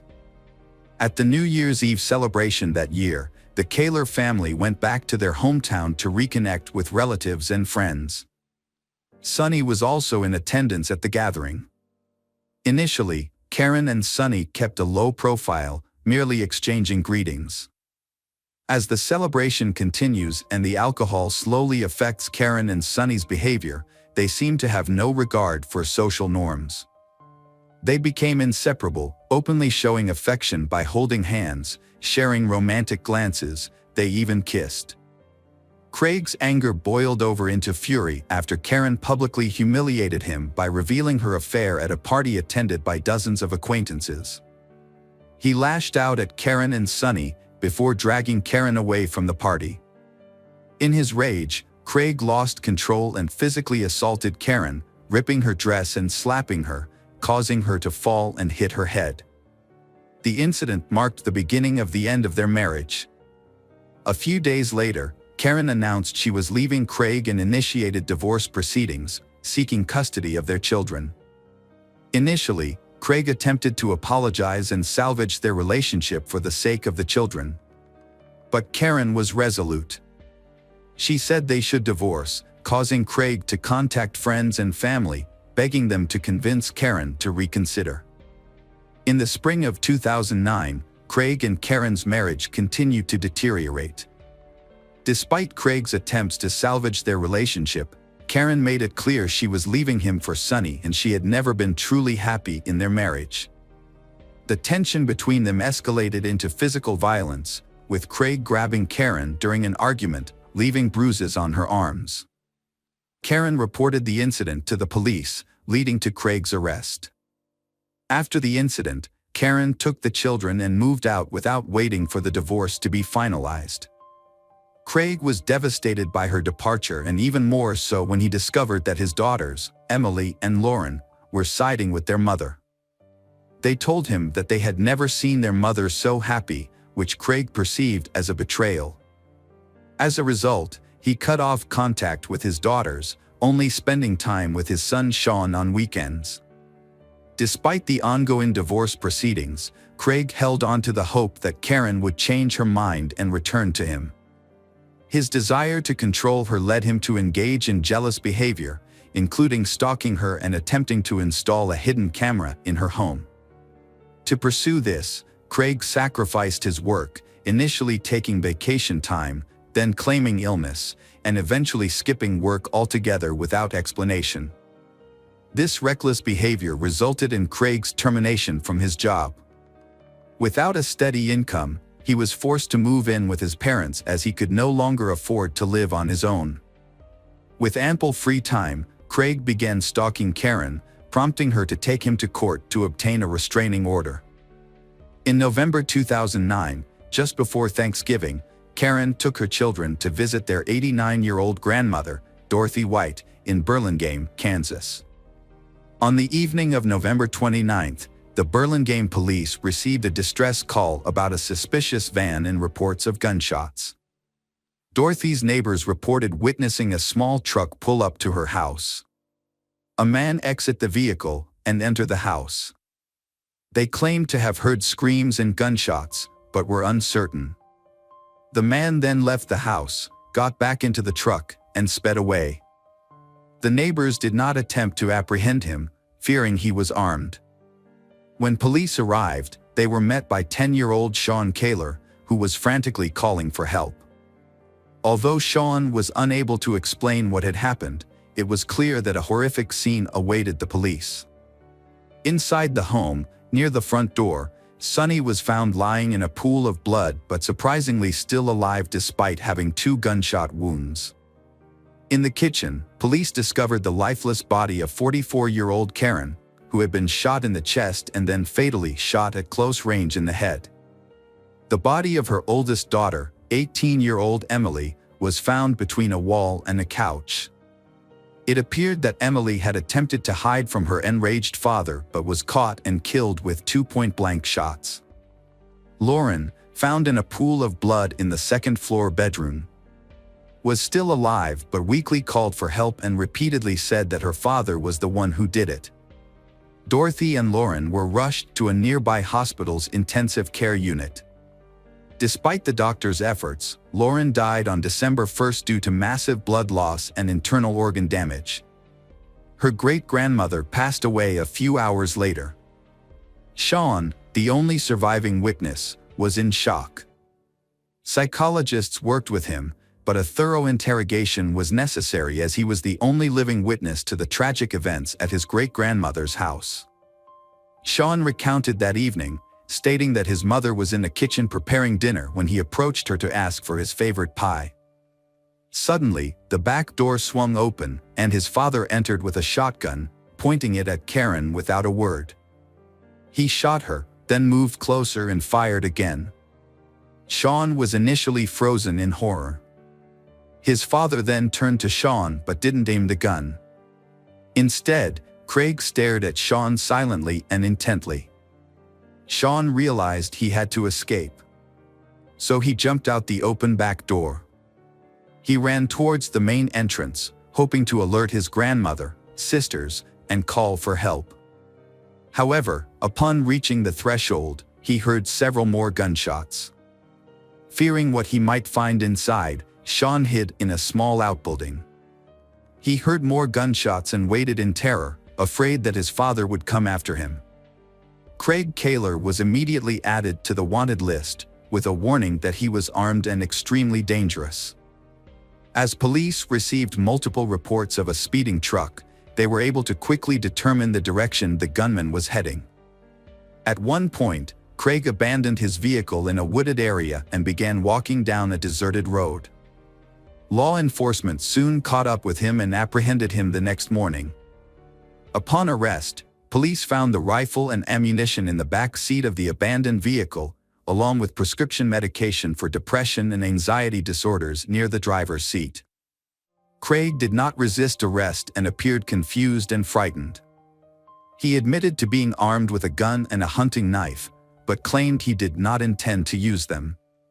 He also acknowledged that he had done something terrible, which he believed the police already knew about. At the police station, Craig fully confessed to his crimes and opened up to the investigating officer. He shared how his wife had cheated on him with someone named Sonny and how they had humiliated him in front of friends at a New Year's Eve party. He explained how his attempts to save his marriage had cost him his job and what was left of his self-respect. Craig became emotional, stating that he didn't know how he had decided to take such drastic action and felt that everyone, including his daughters, had betrayed him. Craig's trial started in December 2010. Craig, advised by his lawyer Thomas Heaney, retracted his initial confession. He claimed his actions were due to mental illness and insanity, which was his only defense to avoid the death penalty for the murder of 4 people. Heaney argued that Craig was in a fragile mental state following a series of personal setbacks. His wife had left him for someone else, his children sided with their mother, he lost his job, and had to move back in with his parents. According to Heaney, these factors led to a breakdown, and Craig committed the crime while insane, without realizing what he was doing. However, the prosecution found no evidence of insanity or an altered mental state in Craig's actions. They argued that his actions were calculated, as he had purchased guns and ammunition in advance and went to the victim's house knowing his family was there. He shot each victim twice, ensuring no chance of survival, but intentionally spared his son Sean, allowing him to escape. In August 2011, Craig was found guilty on all counts and received a death sentence. At the final hearing, 12-year-old Sean testified, stating that he didn't want his father to die, as he was his only remaining close relative. Despite multiple appeals by Craig and his lawyers, the verdict has remained unchanged. As of today, Craig is still in prison, fighting to have the case reviewed and the death sentence overturned. After the death of his mother and sisters, Sean moved in with his grandmother. Now Sean has grown up and he has completed his studies and chosen to stay and work in his hometown.